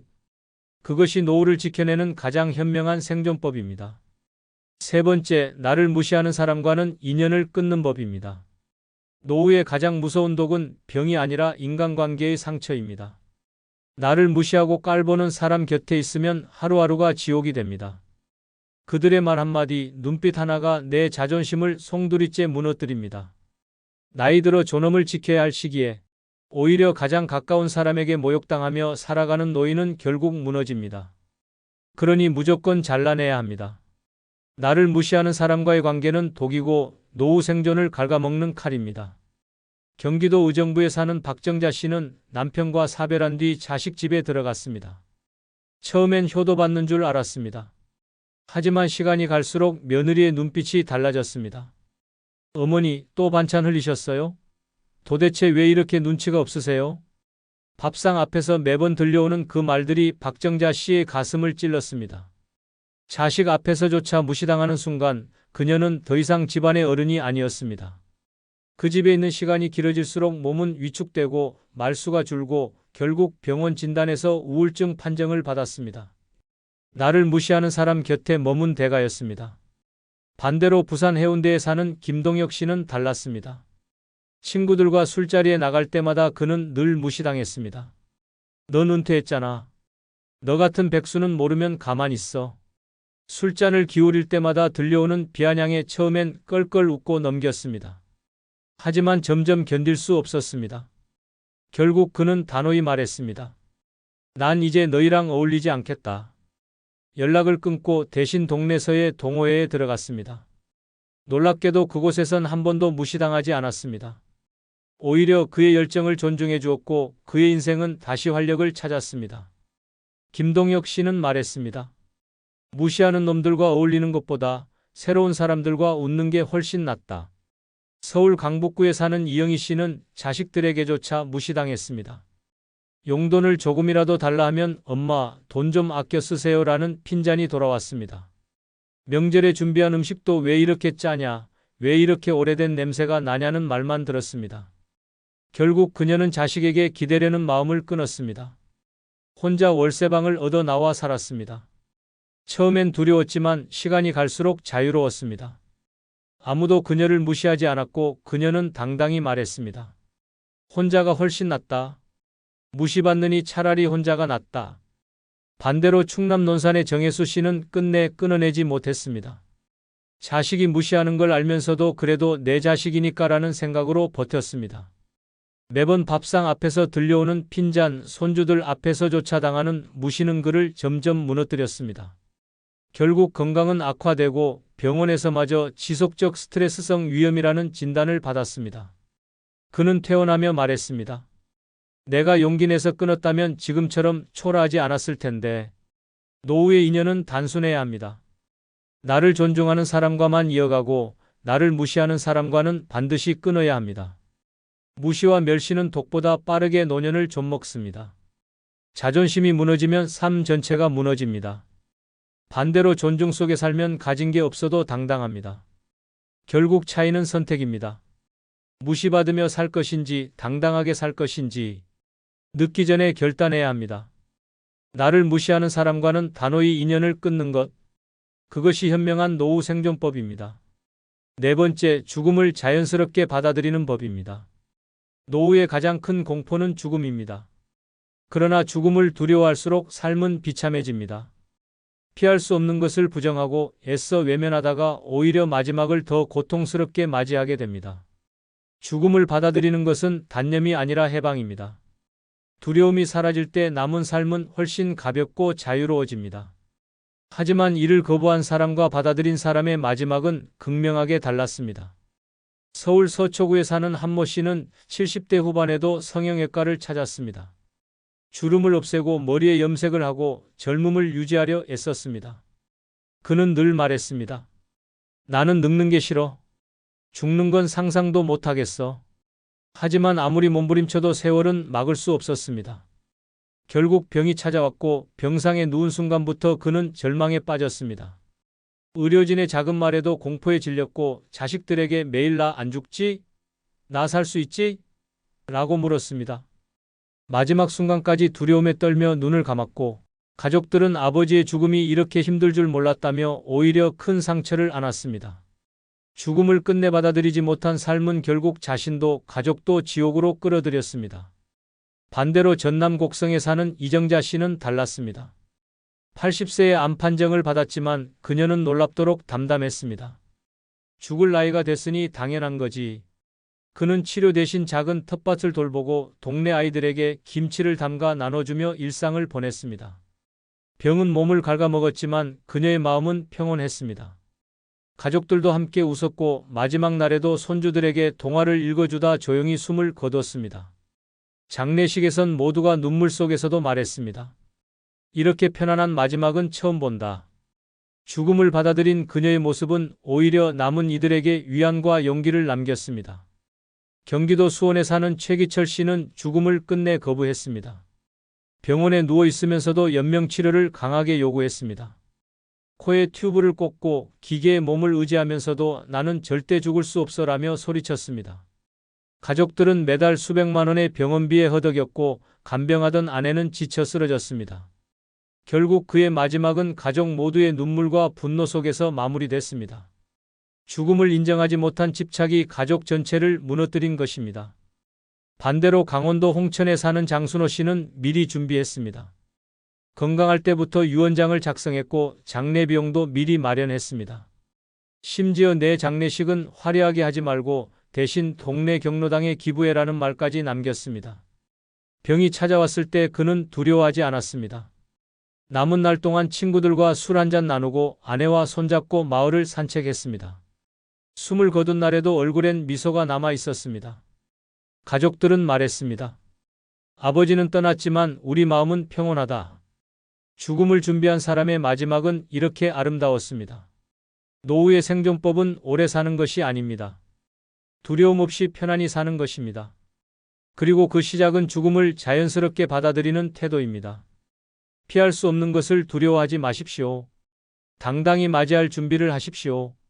그래야 마지막까지 삶다운 삶을 살 수 있습니다. 죽음을 자연스럽게 받아들이는 것, 그것이 현명한 노후 생존법입니다. 5번째, 음식은 가공식품보다 자연식을 선택하는 법입니다. 노후의 몸은 이미 약해져 있습니다. 그런데도 가공식품을 입에 달고 살면 그 순간부터 몸은 서서히 독에 잠식됩니다. 편하다는 이유로, 싸다는 이유로, 시간이 없다는 이유로 고른 그 한 끼가 결국 내 몸을 무너뜨립니다. 반대로 자연식은 노년의 마지막 생명줄입니다. 땅에서 난 채소, 제철 과일, 소박한 잡곡밥이야말로 긴 인생 끝자락을 지켜주는 방패입니다. 하지만 이 단순한 진실을 무시한 사람과 지킨 사람의 삶은 극명하게 갈렸습니다. 서울 영등포에 사는 최영호 씨는 늘 편의점 도시락으로 끼니를 때웠습니다. 아침엔 삼각김밥, 점심엔 햄버거, 저녁엔 라면이 일상이었습니다. 그는 말했습니다. 늙어서 뭐하러 신선한 거 챙겨 먹어. 그냥 배만 채우면 되지. 하지만 몇 년이 지나자 혈압은 치솟고 혈당은 위험 수치까지 올랐습니다. 결국 뇌졸중으로 쓰러졌습니다. 병원 침대 위에서 그는 눈물을 흘리며 말했습니다. 그냥 밥만 제대로 먹었어도 이렇게는 안 됐을 텐데. 가공식품에 의존한 노후는 결국 고통뿐이었습니다. 반대로 강원도 평창에 사는 김명자 씨는 달랐습니다. 자식들이 가져다주는 과자와 빵을 정중히 거절하고 텃밭에서 기른 상추와 깻잎으로 매일 밥상을 차렸습니다. 반찬은 된장국, 제철 나물, 작은 생선 한 토막이 전부였습니다. 하지만 놀라운 건 그녀의 건강이었습니다. 80이 넘은 나이에도 혈압약 한 알 먹지 않았고 병원 의사조차 고개를 저으며 말했습니다. 비결이 뭐냐고 묻는 사람들이 많을 겁니다. 그녀는 단순하게 대답했습니다. 내가 직접 키운 거 먹고 가공식품은 멀리한 것뿐이에요. 자연식이 그녀의 삶을 지켜낸 것입니다. 경기도 수원의 이창수 씨는 달리 살았습니다. 손주들이 좋아한다며 햄, 소시지, 냉동 피자를 늘 상에 올렸습니다.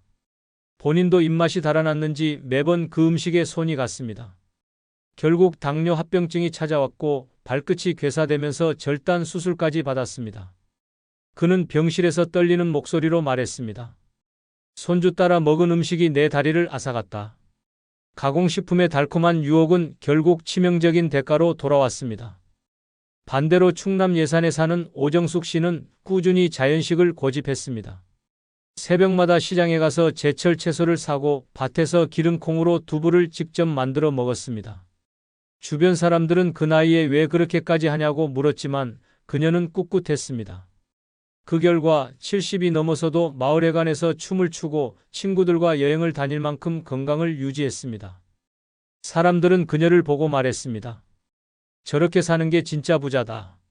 나이가 들수록 음식은 단순해야 합니다. 자연에서 난 그대로의 음식을 먹는 것이야말로 마지막까지 존엄을 지키는 길입니다. 가공식품을 선택한 사람은 병원 침대에 눕고 자연식을 고집한 사람은 여전히 웃으며 걸어 다닙니다. 결국 차이는 내 입에 들어가는 한 숟가락입니다. 늦지 않았습니다. 지금 당장 가공식품을 끊고 자연식을 선택하십시오. 그것이 현명한 노후 생존법입니다. 6번째, 삶을 버티는 것이 아니라 즐기려는 마음을 갖는 법입니다. 노후의 가장 큰 비극은 가난도 병도 아닙니다. 살아있으면서도 삶을 견디는 것으로만 여기는 태도입니다. 아침에 눈을 뜨며 오늘도 버텨야 한다는 생각으로 시작하면 하루는 이미 무너집니다. 버티는 삶은 끝없는 고통의 연장선일 뿐입니다. 그러나 같은 나이, 같은 조건에서도 즐기겠다는 마음 하나로 노년의 빛깔은 완전히 달라집니다. 대전 서구에 사는 김인호 씨는 은퇴 후 모든 걸 체념했습니다. 이 나이에 뭘 더 하겠냐? 그냥 숨만 쉬다 가는 거지. 그렇게 그는 하루 종일 텔레비전 앞에 앉아 리모컨만 눌렀습니다. 밥맛도 잃었고 친구 연락도 받지 않았습니다. 아들은 아버지 밖에 좀 나가세요라고 말했지만 돌아온 대답은 늘 같았습니다. 괜찮다. 그냥 집에 있을래. 몇 년이 지나자 몸은 굳어졌고 병원 진단은 우울증과 근육 위축이었습니다. 결국 그는 요양병원에 누워 하얀 천장만 바라보다 생을 마쳤습니다. 버티는 마음으로 산 결과였습니다. 반대로 경북 구미에 사는 이순자 씨는 즐기려는 태도를 가졌습니다. 남편과 사별한 뒤 그녀 역시 한동안 방 안에만 있었습니다. 그러나 어느 날 거울 속 초라한 자신을 보고 결심했습니다. 이렇게 죽는 건 내 인생에 대한 모욕이다. 그날 이후 그녀는 동네 복지관에서 노래교실에 나갔습니다. 처음엔 목소리도 떨렸지만 점점 자신감이 붙었습니다. 지금은 무대 위에서 마이크를 잡고 친구들과 웃으며 노래합니다. 그녀는 말합니다. 남편은 떠났지만 나는 여전히 살아있다. 그래서 즐긴다. 서울 강남에 사는 한창수 씨는 버티기만 했습니다. 정년퇴직 후 회사가 자신을 버린 것 같다는 생각에 깊은 상실감에 빠졌습니다. 아무 일도 하지 않고 아무것도 즐기지 않았습니다. 자식 집에 갔다가도 소파에만 누워 TV만 보고 있었습니다. 손주는 다가오다 인해 흥미를 잃고 방으로 들어갔습니다. 가족들과의 관계마저 끊어졌습니다. 결국 그는 스스로를 짐이라 여기며 더 깊이 고립됐습니다. 삶을 즐기려는 마음 하나가 부족했던 때가였습니다. 반대로 전북 군산에 사는 박정희 씨는 즐기기로 했습니다. 퇴직 후 남편과 함께 자전거 여행을 다니기 시작했습니다. 비 오는 날에는 우비를 입고 달렸고 바람 부는 날에는 바닷가에서 서로 손을 꼭 잡고 걸었습니다. 주변 사람들은 그 나이에 무슨 고생이냐고 했지만 그녀는 대답했습니다. 나는 지금이 제일 행복하다. 몸은 지쳤지만 마음은 젊었습니다. 그녀는 여전히 삶을 버티는 것이 아닌 즐기는 법을 선택한 것입니다. 버티는 삶은 죽음을 기다리는 방 안의 그림자일 뿐입니다. 즐기는 삶은 마지막까지 나를 살아있게 만드는 불꽃입니다. 차이는 단 한 걸음, 단 한 선택입니다. 오늘을 억지로 버티며 살 것인지 아니면 즐기며 웃을 것인지 늦지 않았습니다. 지금 당장 결심하십시오. 삶을 버티는 것이 아니라 즐기려는 마음, 그것이야말로 현명한 노후 생존법입니다. 집이 없다는 건 곧 존엄을 잃는 것입니다. 나이 들어 돈까지 없으면 이 말은 피할 수 없는 현실이 됩니다. 평생 피땀 흘려 일했는데도 결국 남의 집 월세방에 눌려 살며 집주인 눈치에 떠는 삶? 이게 지금 대한민국 수많은 노인의 초라한 모습입니다. 매달 월세에 쫓겨 장바구니를 들고 계산대 앞에서 카드를 긁다. 잔액 부정 문구를 보는 순간 그 자존심은 산산이 부서집니다. 젊을 때는 몰랐습니다. 집이 없다는 게 단순히 공간의 문제가 아니라 늙어서 살아갈 힘과 마음을 송두리째 빼앗는 재앙이라는 걸. 돈은 없어도 집 걱정 없이 사는 길은 반드시 있습니다. 오늘 그 5가지 현실적인 방법을 알려드리겠습니다. 구독, 좋아요, 알림 설정 누르시면 시작하겠습니다. 아울러 주변에 같은 고민을 하시는 분들에게 많은 공유 부탁드립니다. 첫 번째 방법은 시골의 저렴한 빈집을 찾아 리모델링하는 것입니다. 도시의 집값은 하늘을 찌르고 월세는 노인의 목줄을 죄는 족쇄와도 같습니다. 연금은 고작 전기요금과 약값에 휘청거리고 매달 집주인에게 돈을 내고 나면 남는 건 허탈한 통장 잔액뿐입니다.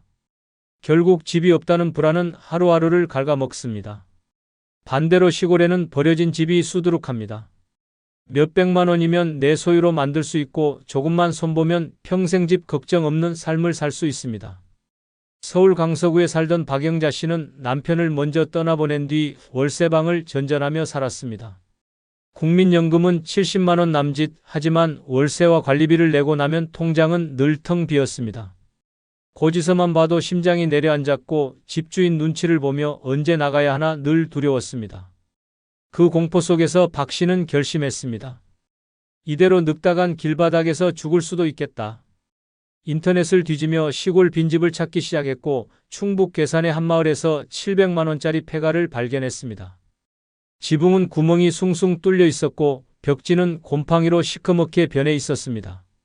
그러나 박 씨는 오히려 웃었습니다. 대출도 없이 내 이름으로 살 수 있는 집, 그 자체가 희망이었기 때문입니다. 문제는 리모델링 비용이었습니다. 견적을 받아보니 1,000만 원이 훌쩍 넘었습니다. 주변 사람들은 그 돈이면 차라리 월세를 계속 살아라며 비웃었습니다.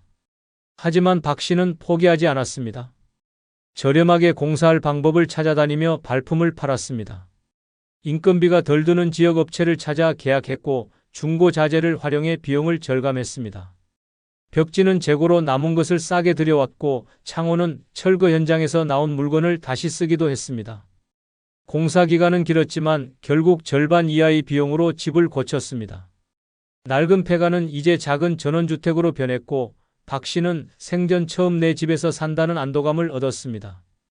이와 반대로 경기도 부천에 사는 김정호 씨는 시골집 마련을 끝내 망설였습니다.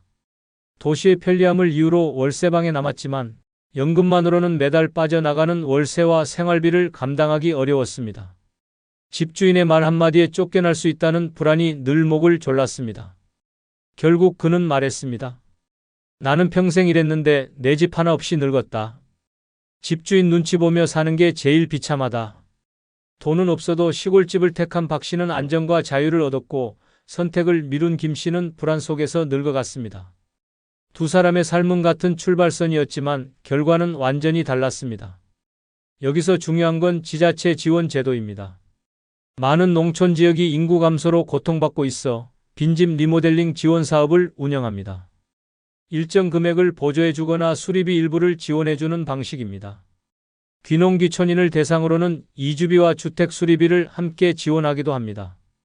실제로는 수백만 원에서 많게는 1,000만 원 가까이 보조를 받는 사례도 있습니다. 박 씨 역시 괴산군 귀촌센터를 통해 도배와 장판 비용 일부를 지원받을 수 있었고 덕분에 공사 부담을 크게 줄일 수 있었습니다. 만약 스스로 모든 비용을 감당했다면 힘들었을 일이 제도의 도움을 통해 가능해진 것입니다. 도시에서 월세를 내며 사는 삶은 끊임없는 불안과 굴욕입니다. 하지만 시골 빈집은 단순한 집이 아니라 노후의 안전망입니다. 낡았더라도 내 이름으로 된 지붕이 있다는 사실만으로 마음이 편안해집니다. 아무리 작은 집이어도 내 집이라면 집주인 눈치 볼 필요 없고 언제 쫓겨날까 하는 공포도 없습니다. 게다가 시골에서는 텃밭을 가꾸며 먹을거리를 자급할 수 있고 생활비도 도시보다 훨씬 줄어듭니다. 내 집이 있다는 건 하루하루를 두려움 없이 살 수 있다는 뜻입니다.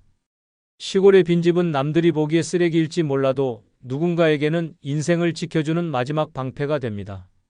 늙어 돈이 없더라도 시골 빈집을 찾아내고 리모델링하며 제도적 지원까지 활용한다면 평생 집 걱정 없이 살 수 있습니다. 그것이 진짜 노후의 생존 전략입니다. 두 번째 방법은 도시 외곽의 저렴한 빌라나 원룸에서 단순하게 사는 것입니다. 나이 들어 돈이 없는데 여전히 화려한 아파트를 꿈꾸는 건 미련입니다.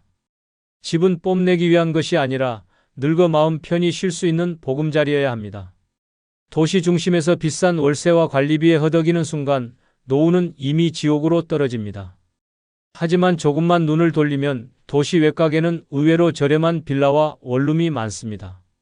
서울과 가까우면서도 가격이 훨씬 낮은 지역을 찾으면 돈 걱정 없이 평생을 살아갈 수 있습니다. 실제 사례를 보겠습니다. 서울 송파구에서 살던 최영숙 씨는 남편과 사별한 뒤 30평 아파트 전세를 혼자 감당할 수 없었습니다. 연금은 90만 원 남짓, 전세 대출 이자는 계속 올랐습니다. 결국 그는 전세 계약 만료일이 다가오자 선택의 기로에 섰습니다. 주변 사람들은 시골로 가라고 했지만 최 씨는 의료 접근성과 교통 편의를 포기할 수 없었습니다. 대신 경기도 구리시 외곽에 있는 원룸으로 들어갔습니다. 보증금 300만 원, 월세 30만 원. 아파트 시절 관리비보다도 저렴했습니다. 남들이 보기에 좁고 초라해 보였지만 최 씨는 말했습니다. 비록 작아도 내 생활에 맞는 공간이라 마음이 훨씬 편하다. 집이 단순해지자 오히려 불안도 사라지고 삶이 가벼워졌습니다. 반대로 서울 도심에 남은 사람도 있습니다. 동대문구에서 살던 김성호 씨는 나는 평생 서울 사람인데 어찌 외곽까지 가냐며 끝까지 도심을 고집했습니다. 하지만 문제는 돈이었습니다. 20평 아파트 전세를 유지하기 위해 자식에게 손을 벌렸고 생활비조차 제대로 감당하지 못했습니다. 전세 보증금을 돌려받으려 했지만 집값은 떨어지고 세입자도 구하기 어려웠습니다. 결국 자식과 갈등이 심해졌고 그는 말했습니다. 내가 남은 인생을 도심체면 때문에 망쳤다. 같은 조건의 사람들이었지만 선택 하나가 노후의 운명을 갈랐습니다. 도시 외곽 빌라와 원룸의 장점은 단순히 가격만이 아닙니다. 관리비가 적고 공간이 작아 난방비도 절약됩니다. 집이 작아짐과 동시에 욕심도 줄어듭니다. 혼자 사는 노인에게는 방이 많을 필요가 없습니다. 오히려 집이 작아야 생활 동선이 짧아지고 청소 부담도 줄어듭니다. 무엇보다 내가 감당할 수 있는 집이라는 안정감이 노후를 지탱해 줍니다. 박정희 씨의 사례도 있습니다. 그는 은평구 불광동에서만 40년을 살았지만 집값은 오르고 노후 자금은 바닥났습니다. 결국 결단을 내렸습니다. 의정부 외곽의 작은 빌라로 이사한 겁니다. 보증금 500만 원에 월세 25만 원. 좁고 낡았지만 생활비가 절반으로 줄어드니 마음이 편안해졌습니다. 아침에는 바로 앞 전철역을 이용해 서울병원에도 쉽게 다녀올 수 있었습니다. 그는 말했습니다. 돈 없으면 체면은 독이다. 내 나이에 중요한 건 집 크기가 아니라 남은 돈으로 웃으며 사는 거다. 이처럼 노후에는 화려한 집보다 단순한 집이 답입니다. 집이 작아지면 욕심도 줄고 집이 저렴해지면 돈 걱정도 줄어듭니다. 결국 도시 외곽의 빌라나 원룸은 불안한 노후를 지켜주는 마지막 안전망이 됩니다. 그럼 서울 주변에서 원룸이나 빌라 가격이 비교적 저렴한 지역 5곳을 알려드리겠습니다. 첫째, 경기도 의정부시입니다. 전철로 서울 접근이 가능하면서도 원룸 월세가 25만 원에서 35만 원 선으로 저렴합니다. 둘째, 경기도 구리시입니다. 서울과 맞닿아 있으면서도 오래된 빌라 매매가 비교적 낮아 부담이 덜합니다. 셋째, 인천 부평구입니다. 교통이 편리하고 생활 인프라가 잘 갖춰져 있으면서 원룸 시세가 낮아 노인 생활에 적합합니다. 넷째, 경기도 남양주시 호평동 일대입니다. 신축 아파트는 비싸지만 구도심 빌라는 월세 부담이 적어 안정적입니다. 다섯째, 경기도 김포시 고촌과 풍무동입니다. 서울과 인접해 있으면서도 월세가 상대적으로 저렴해 살림살이가 가볍습니다. 여섯 번째는 인천 서구 검단입니다.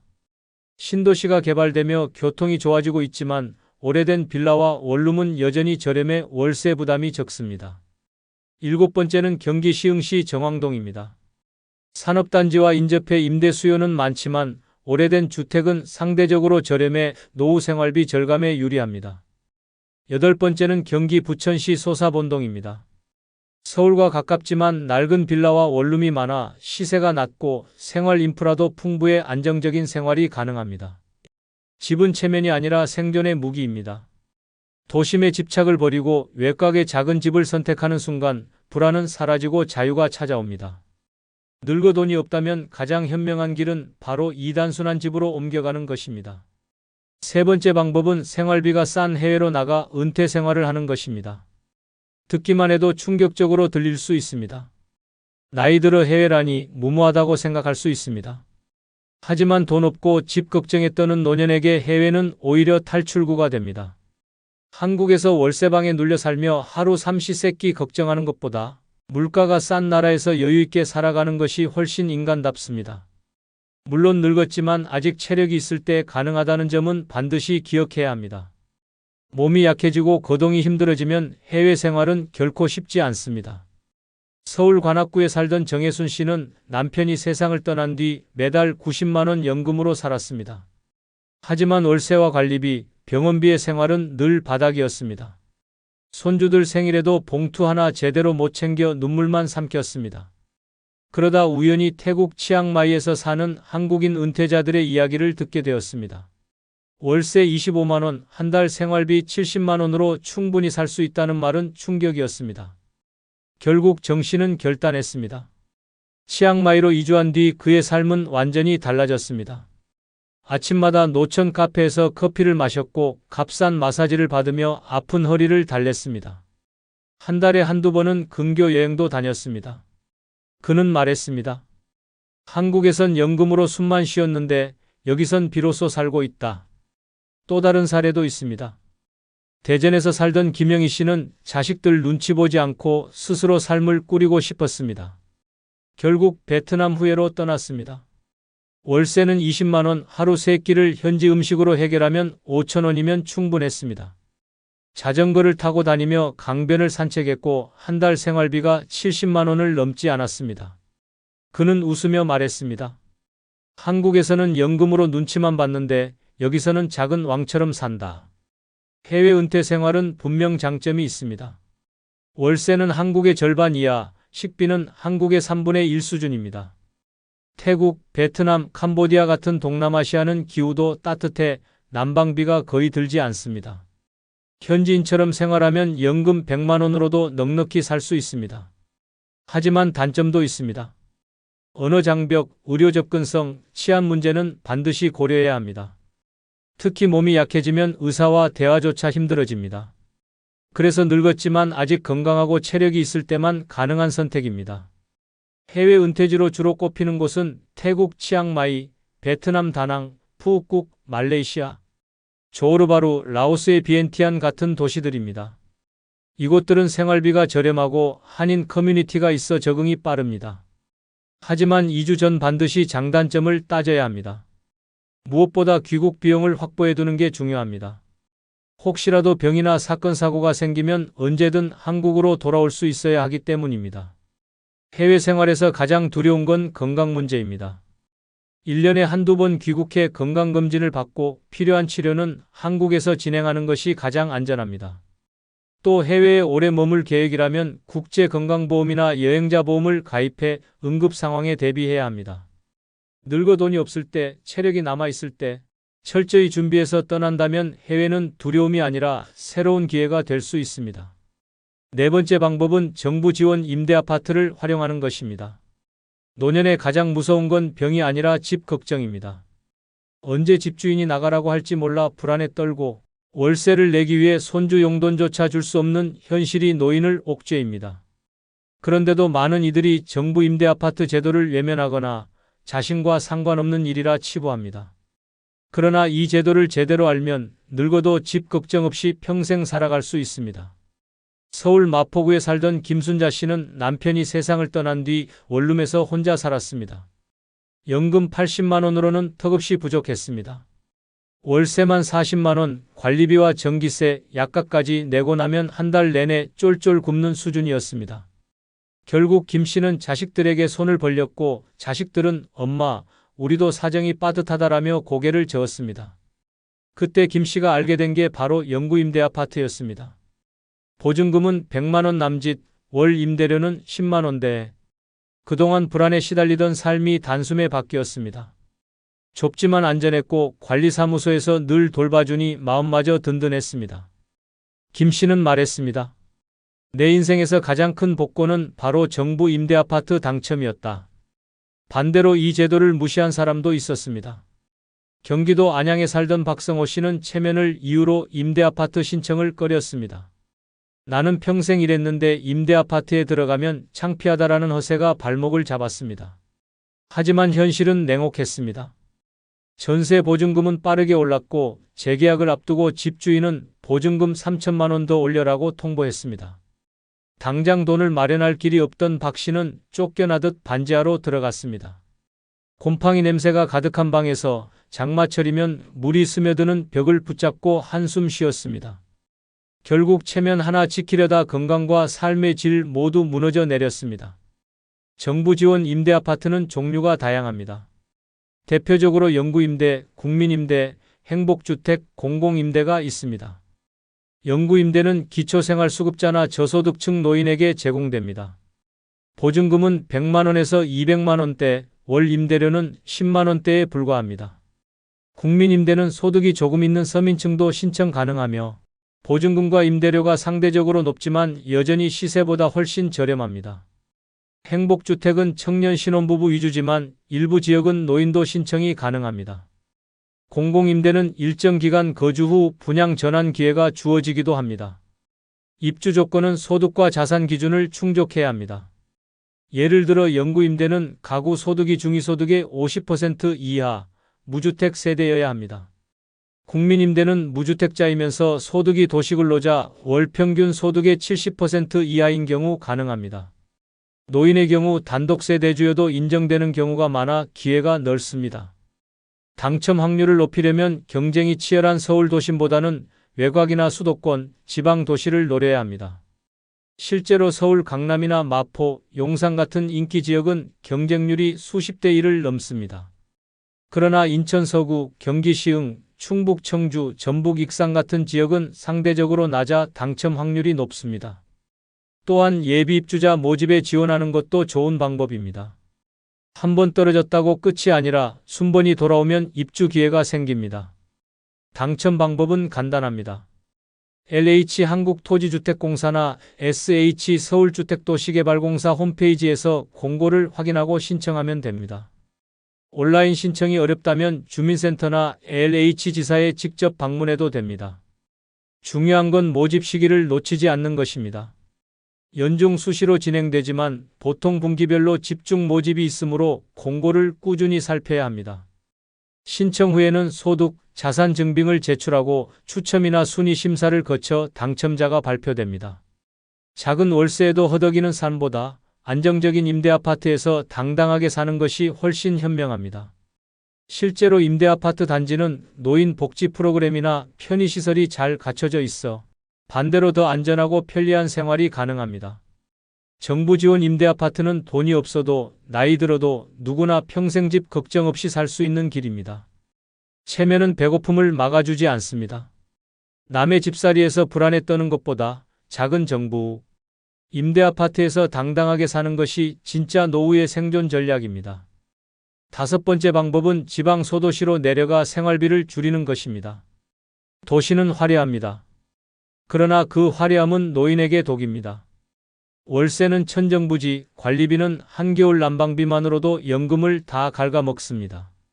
마트에 가면 채소 한 봉지, 과일 몇 개 담아도 장바구니는 금세 5만 원을 넘습니다. 이대로 도시에 남아있다간 늙은 인생은 빚과 불안 속에서 무너질 수밖에 없습니다. 하지만 지방 소도시로 내려가면 모든 게 달라집니다. 월세는 절반 이하로 줄고 생활비도 반으로 줄어듭니다. 무엇보다 집세 걱정 없는 삶, 바로 거기서 시작됩니다. 서울 강동구에 살던 이정숙 씨는 남편과 사별한 뒤 20평 아파트 전세를 혼자 감당했습니다. 연금으로는 턱없이 부족했고 전세 만기 때마다 집주인이 보증금 올려라는 말로 가슴을 짓눌렀습니다. 주변에서는 시골로 내려가라 했지만 이 씨는 나는 서울 사람이라며 버텼습니다. 그러나 현실은 냉혹했습니다. 전세금을 감당 못해 결국 월세로 바꿨고 매달 70만 원 가까운 집세를 내느라 생활이 파탄났습니다. 어느 날 장바구니를 들고 계산대 앞에서 카드 잔액 부족 메시지를 본 순간 눈물이 왈칵 쏟아졌습니다. 체면 하나 지키려다 인생이 산산이 부서진 것입니다. 반대로 부산에서 살던 조영희 씨는 다른 선택을 했습니다. 생활비가 감당이 안 되자이 전남 순천으로 내려갔습니다. 순천의 오래된 빌라는 보증금 500만 원에 월세 20만 원. 식비는 재래시장에서 싼 가격으로 해결했고 텃밭에서 직접 키운 채소가 밥상을 채웠습니다. 한 달 생활비가 100만 원도 안 되자 마음의 여유가 생겼습니다. 아침마다 산책하고 이웃과 반찬을 나누며 웃을 수 있었습니다. 조 씨는 말했습니다. 서울에서는 연금으로 하루살이였는데 여기서는 사람답게 살 수 있다. 이 두 사례가 보여주는 건 단순합니다. 지방 소도시는 단순한 이사가 아니라 늙은 인생을 지켜주는 탈출구라는 사실입니다. 도시의 빚덩이에서 허덕이는 삶과 지방에서 안정된 삶은 선택 하나로 갈립니다. 생활비가 저렴하고 노후에 살기 좋은 지방 소도시 5곳을 추천해 드립니다. 첫째는 전남 순천입니다. 재래시장이 활성화되어 먹거리가 싸고 월세도 서울의 절반 이하입니다. 둘째는 경북 안동입니다.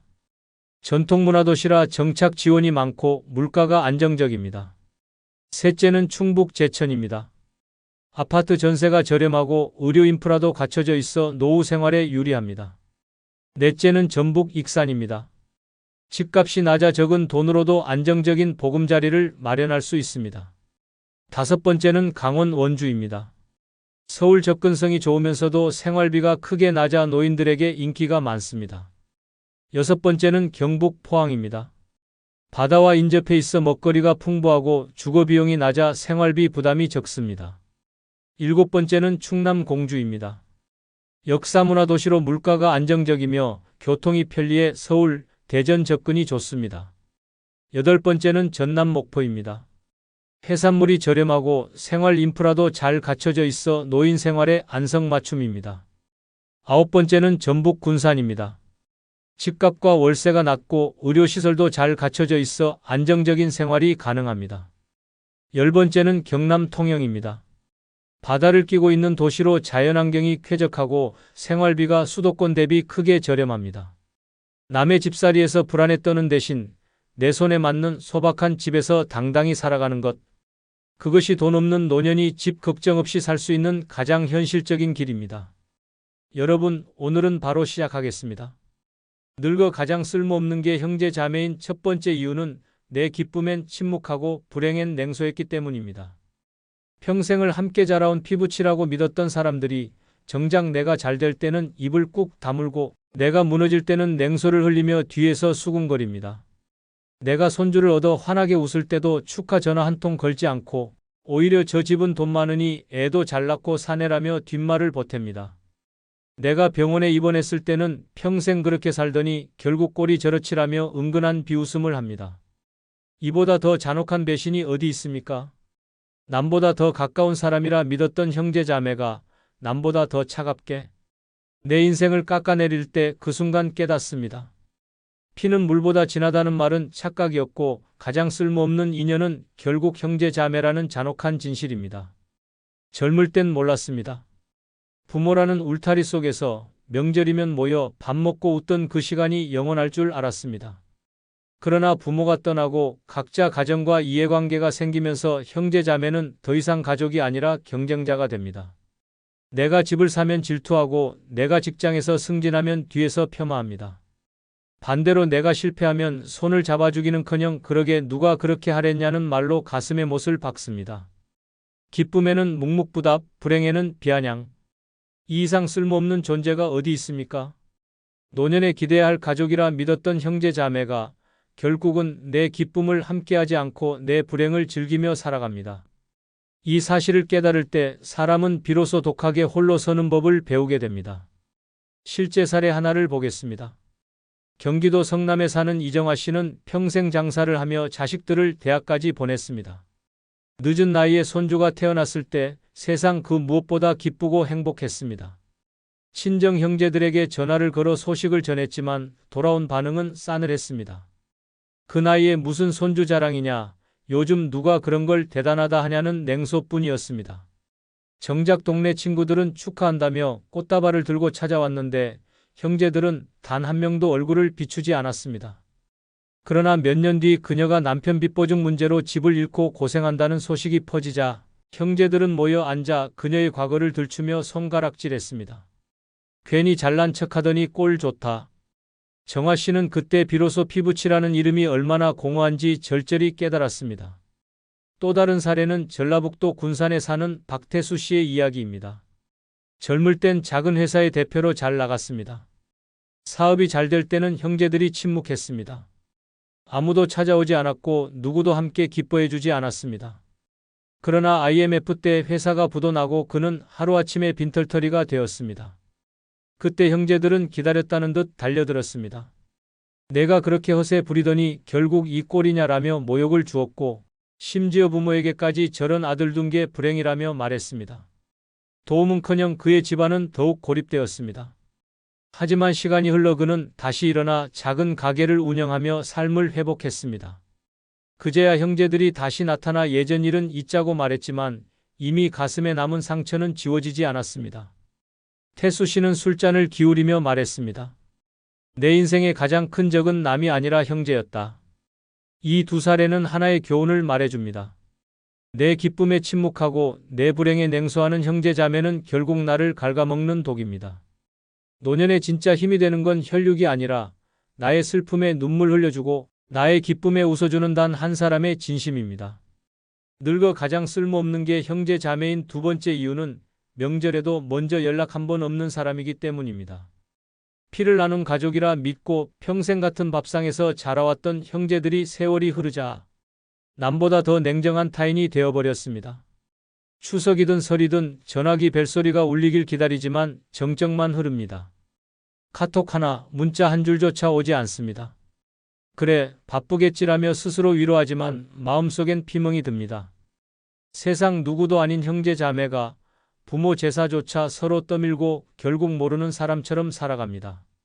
나이 들어 가장 서러운 건 외로움이 아니라 한때 내 어깨를 부딪히며 뛰놀던 피부치가 차갑게 무관심으로 일관하는 현실입니다. 명절은 가족을 확인하는 날입니다. 그런데 그날조차 형제 자매는 찾아오지 않고 연락도 없을 때 그 존재의 의미는 송두리째 무너집니다. 세상 사람들이 다 연락을 끊어도 마지막에 남을 거라 믿었던 이들이 모른 척할 때 그 허탈감은 이루 말할 수 없습니다.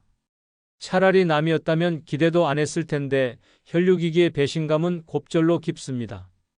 연락 한 번 없는 무심함은 단순한 바쁨이 아닙니다. 그것은 당신을 더 이상 가족으로 여기지 않는다는 선언입니다. 늙어 명절에도 내 소식을 묻지 않는 형제 자매야말로 쓸모없음을 넘어 무정한 존재입니다. 실제 사례 하나를 보겠습니다. 강원도 원주에 사는 이명자 씨는 남편과 사별한 뒤 홀로 지내고 있었습니다.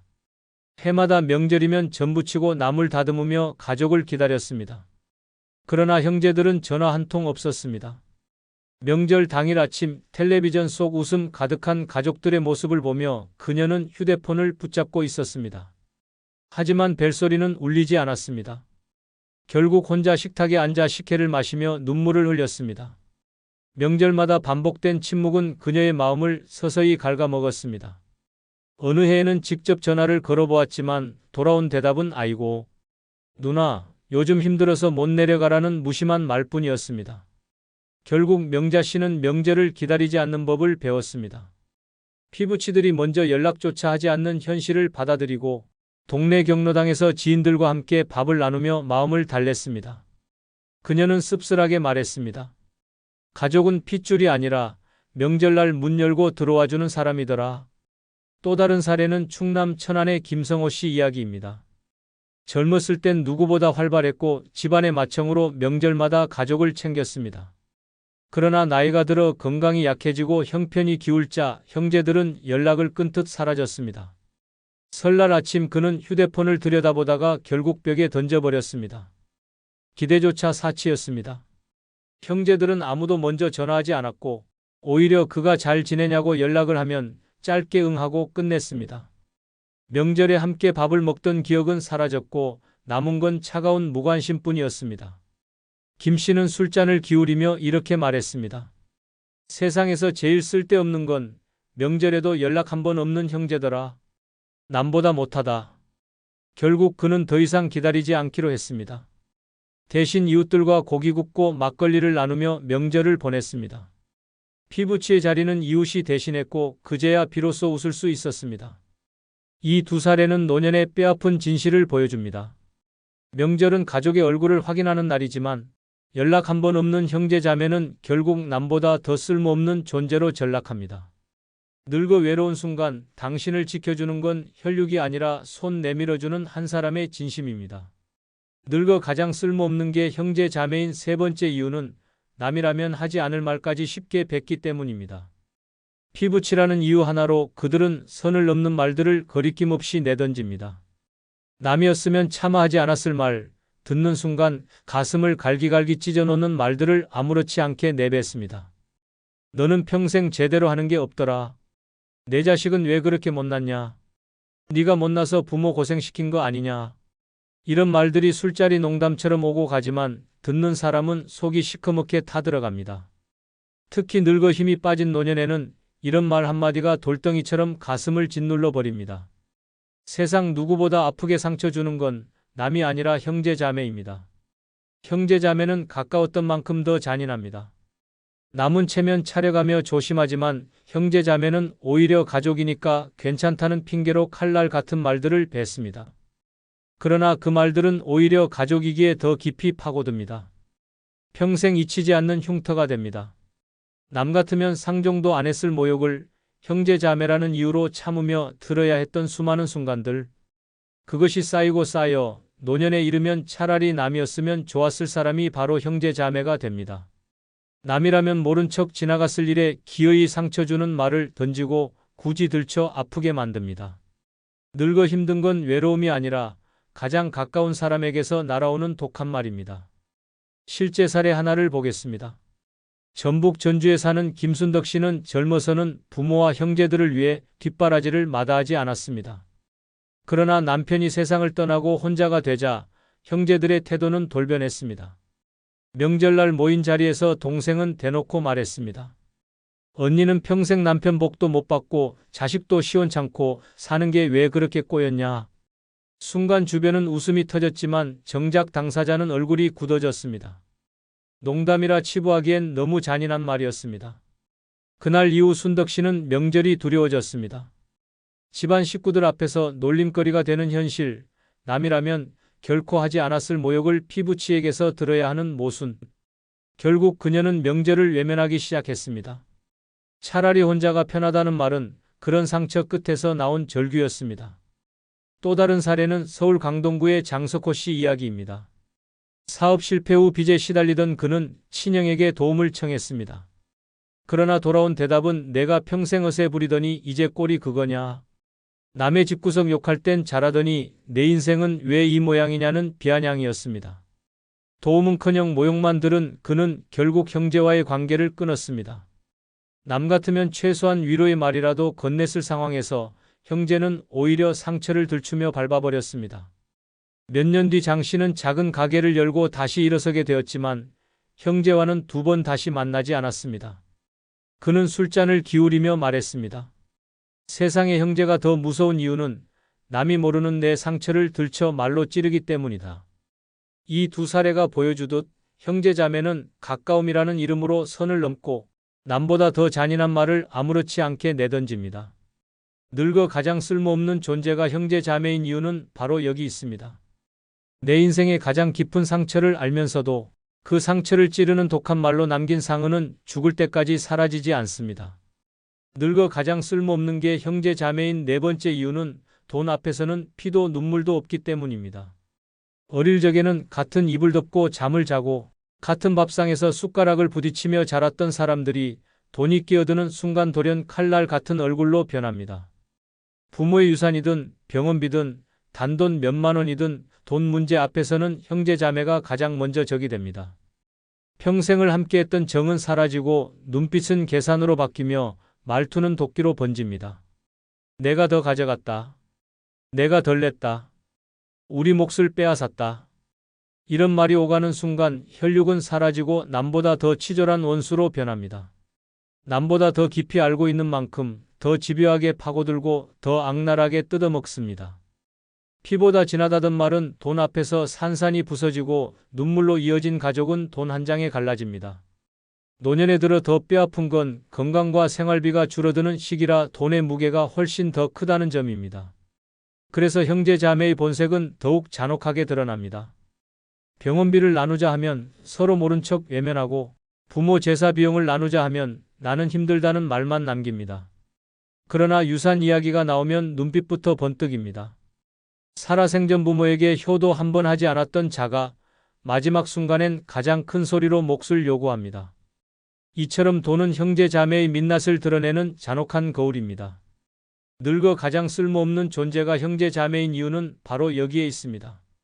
실제 사례 하나를 보겠습니다. 부산에 사는 김은희 씨는 아버지가 돌아가시며 작은 단독주택 한 채를 남겼습니다. 장례식장에서조차 상복을 입은 형제들이 모여 앉아 가장 먼저 꺼낸 말은 집을 어떻게 나눌 거냐였습니다. 울음 대신 계산기, 조문 대신 법률 상담. 결국 집을 팔아 나누기로 했지만 막내가 더 가져갔다. 큰딸이 부모 모실 때 제대로 한 게 없었다는 말로 싸움이 이어졌습니다.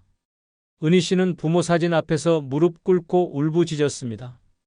아버지, 이게 가족입니까? 그러나 그 순간에도 형제들은 집문서를 두고 고함을 질렀습니다. 그 후로는 명절도 제사도 모두 끊겼습니다. 그녀는 지금도 말합니다. 돈 앞에서 형제는 없다. 부모 제사상조차 팔아먹는 게 형제였다. 또 다른 사례는 충북 제천의 최성호 씨 이야기입니다. 그는 뇌출혈로 쓰러져 긴 병원 생활을 해야 했습니다. 자식들이 어려 형제들에게 도움을 부탁했지만 돌아온 대답은 차가웠습니다. 그건 니네 집 문제지 왜 우리를 끌어들이냐. 병원비를 조금이라도 보태달라는 말에 형제들은 전화기를 끊었습니다. 그런데 몇 년 뒤 그가 기적적으로 회복하고 보상금을 조금 받게 되자 형제들이 하나둘 다시 찾아왔습니다. 우리가 남이냐, 형제인데 같이 좀 나눠 쓰자. 죽을 고비에선 한 푼도 내지 않던 사람들이 돈 냄새를 맡자 가장 먼저 찾아와 손을 내미는 현실. 최 씨는 이를 갈며 말했습니다. 가장 피도 눈물도 없는 건 남이 아니라 형제였다. 결국 그는 형제와 완전히 연을 끊고 남은 돈으로 홀로 노후를 준비했습니다. 늙어 가장 쓸모없는 존재가 형제 자매인 이유는 돈 앞에서 피도 눈물도 버린 채 가장 먼저 칼을 드는 사람들이 바로 그들이기 때문입니다. 늙어 가장 쓸모없는 게 형제 자매인 다섯 번째 이유는 내가 돈 없으면 남들처럼 똑같이 무시하기 때문입니다. 피를 나눈 사이라도 내 통장이 텅 비고 주머니 사정이 궁핍해지면 형제 자매는 남들과 다르지 않습니다. 아니, 오히려 남보다 더 잔인하게 무시합니다. 젊을 땐 가족은 끝까지 의지할 곳이라 믿었지만 나이 들어 지갑이 비는 순간 그 믿음은 처참히 부서집니다. 돈이 있을 때는 슬며시 다가와 밥 한 끼 얻어먹고 여행도 따라다니며 웃던 얼굴들이 돈이 사라지는 순간 손바닥 뒤집듯 차갑게 돌아섭니다. 형편이 안 되니까 연락하지 마라. 내가 힘들면 우리도 힘들다. 이런 말이 피부치의 입에서 나옵니다. 피를 나눈 형제라면 조금은 따뜻할 줄 알았던 기대는 산산이 깨지고 돈 없으면 같은 피도 결국 남이 됩니다. 노년의 현실은 더 비참합니다. 늙어 돈이 없다는 건 단순히 생활이 곤란하다는 뜻이 아닙니다. 사람들의 태도가 돌변한다는 의미입니다. 형제자매는 젊을 때 서로 힘들어도 기댈 수 있는 존재라 여겼지만 막상 늙어 돈이 바닥나면 그들은 곁에 없는 남들과 똑같이 무시합니다. 아니, 더 큰 차이는 남은 애초에 기대조차 없었지만 형제자매는 기대가 있었기에 그 배신감이 두 배로 깊다는 점입니다. 돈 없으면 형제도 남이다. 이 잔혹한 문장은 노년의 피로 새겨지는 진실입니다. 실제 사례 하나를 보겠습니다. 전남 목포에 사는 최영자 씨는 남편이 돌아가신 뒤 소일거리로 번 돈으로 겨우 생활을 이어가고 있었습니다. 과거 형제들에게는 늘 큰언니로서 든든한 존재였습니다. 잘 나갈 땐 용돈도 챙겨주고 어려운 일이 생기면 발벗고 나섰습니다. 그러나 나이가 들어 생활비조차 빠듯해지자 형제들의 태도는 180도 달라졌습니다. 설에 전화를 걸면 언니, 나도 힘들어라는 말만 되풀이했습니다. 어느 날 병원비가 급하게 필요해 동생에게 도움을 청했지만 돌아온 말은 차갑게 뱉은 한마디였습니다. 언니, 우리도 여유 없어. 괜히 기대하지 마. 한때는 가족이라며 찾아오던 사람들이 돈이 사라지자 손사래를 치며 등을 돌렸습니다. 영자 씨는 그날 이후 형제에게 전화기를 들지 않았습니다. 그녀는 눈물 섞인 목소리로 말했습니다. 돈 있을 땐 찾아오고 돈 없으니 남보다 못하다. 이게 형제다. 또 다른 사례는 대구 수성구에 사는 박진호 씨의 이야기입니다. 그는 젊어서는 작은 사업을 하며 형제들까지 도왔습니다. 동생 결혼식 비용도 보태주고 부모 장례도 책임졌습니다. 그럴 땐 형제들이 늘 그를 중심으로 모였습니다. 그러나 IMF 때 사업이 무너지고 빈털터리가 되자 형제들의 태도는 싸늘했습니다. 그가 잠시만 도와달라고 말했을 때 형은 대놓고 말했습니다. 내가 그럴 줄 몰랐냐, 우리는 더 힘들다. 이후 명절에도 초대받지 못했고 술 한잔 함께 하자는 연락조차 끊겼습니다. 몇 년 뒤 진호 씨가 어렵게 다시 자리를 잡자 형제들이 하나둘 연락을 해왔습니다. 우리도 보자, 가족끼리 왜 이러냐. 하지만 이미 마음속엔 깊은 상처가 남았습니다. 이 두 사례가 보여주듯 늙어 돈이 없으면 형제자매는 남들과 다르지 않습니다. 같은 피를 나눴다 해도 돈이 없다는 이유 하나로 똑같이 무시하고 오히려 더 차갑게 돌아섭니다. 그래서 늙어 가장 쓸모없는 존재가 형제자매라는 말은 잔혹하지만 너무도 진실입니다. 늙어 가장 쓸모없는 게 형제자매인 여섯 번째 이유는 내 자식 흉을 듣는 순간 피가 끊긴 느낌이 들었기 때문입니다. 자식은 부모의 마지막 자존심이자 남은 인생의 희망입니다. 내가 늙어 몸은 약해져도 내 자식 이야기가 나오면 어깨가 펴지고 입가에 웃음이 번집니다. 그런데 그 자식이 형제 자매의 입에서 비웃음거리로 전락하는 순간 그 끈은 무참히 끊어집니다. 내 아들은 겨우 그 직장이냐? 내 딸은 시집도 못 가고 뭐하냐? 네 자식은 부모 닮아 제대로 된 게 없다. 이런 말은 남이라면 감히 하지도 못할 말입니다. 그러나 형제자매는 피부치라는 이유로 가차없이 내뱉습니다. 노년에 가장 견디기 힘든 건 내 자식이 욕을 먹는 장면을 마주하는 일입니다. 내가 욕을 듣는 것보다 더 아프고 내가 무시당하는 것보다 더 치욕적입니다. 내 삶을 다 바쳐 키운 아이가 내 형제의 입에서 조롱거리가 될 때 그건 단순한 말이 아니라 나를 향한 칼날이기도 합니다. 젊었을 땐 그저 속으로 사귀며 넘어갔지만 늙어 자존심 하나로 버티는 나이에 그런 말을 듣는 건 피를 토하는 고통과 같습니다. 이보다 더 잔인한 배신이 어디 있습니까? 그래서 늙어 형제 자매는 쓸모없는 존재로 전락합니다. 내 자식 흉을 보는 순간 남보다 더 멀어진 남이 되는 겁니다. 실제 사례 하나를 보겠습니다. 경기도 용인에 사는 박정자 씨는 평생 아들 하나를 위해 살았습니다. 아들이 대학을 나와 교사가 되었을 때 그녀는 세상에서 가장 행복한 어머니였습니다. 그러나 명절날 모인 자리에서 동생이 농담처럼 내뱉은 말이 그녀의 가슴을 갈랐습니다. 교사라더니 요즘 교사들 돈도 못 벌고 애들한테 치이는 직업 아니냐? 내 아들은 결국 별 볼 일 없는 직장 잡은 거지.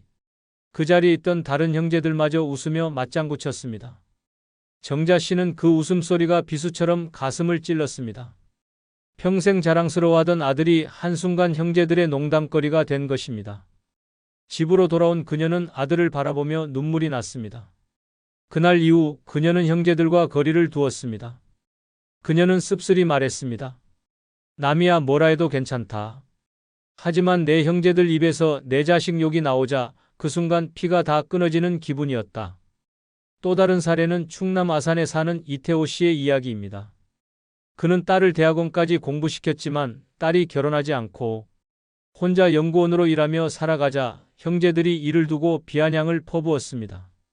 아직도 시집 못 갔냐? 부모가 제대로 가르쳤으면 벌써 장가 보냈지.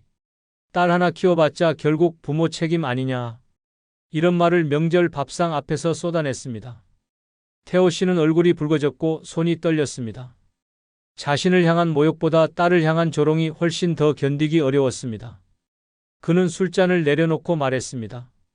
오늘부로 우리 형제 인연은 여기서 끝이다. 이후 그는 형제와 연락을 끊고 오직 딸과 함께 살며 노후를 보냈습니다. 그는 말했습니다. 내 자식 욕하는 순간 그건 더 이상 혈육이 아니라 피가 끊기는 순간이었다. 이 두 사례가 보여주듯 형제자매는 때로는 내 자식이라는 가장 아픈 곳을 건드립니다. 남이라면 차마 하지 않았을 말, 형제는 가족이라는 이름으로 무자비하게 내뱉습니다. 늙어 가장 쓸모없는 존재가 형제자매인 이유는 내 삶의 이유이자 마지막 자존심인 자식을 욕보이며 나와의 연까지 스스로 끊어버리기 때문입니다.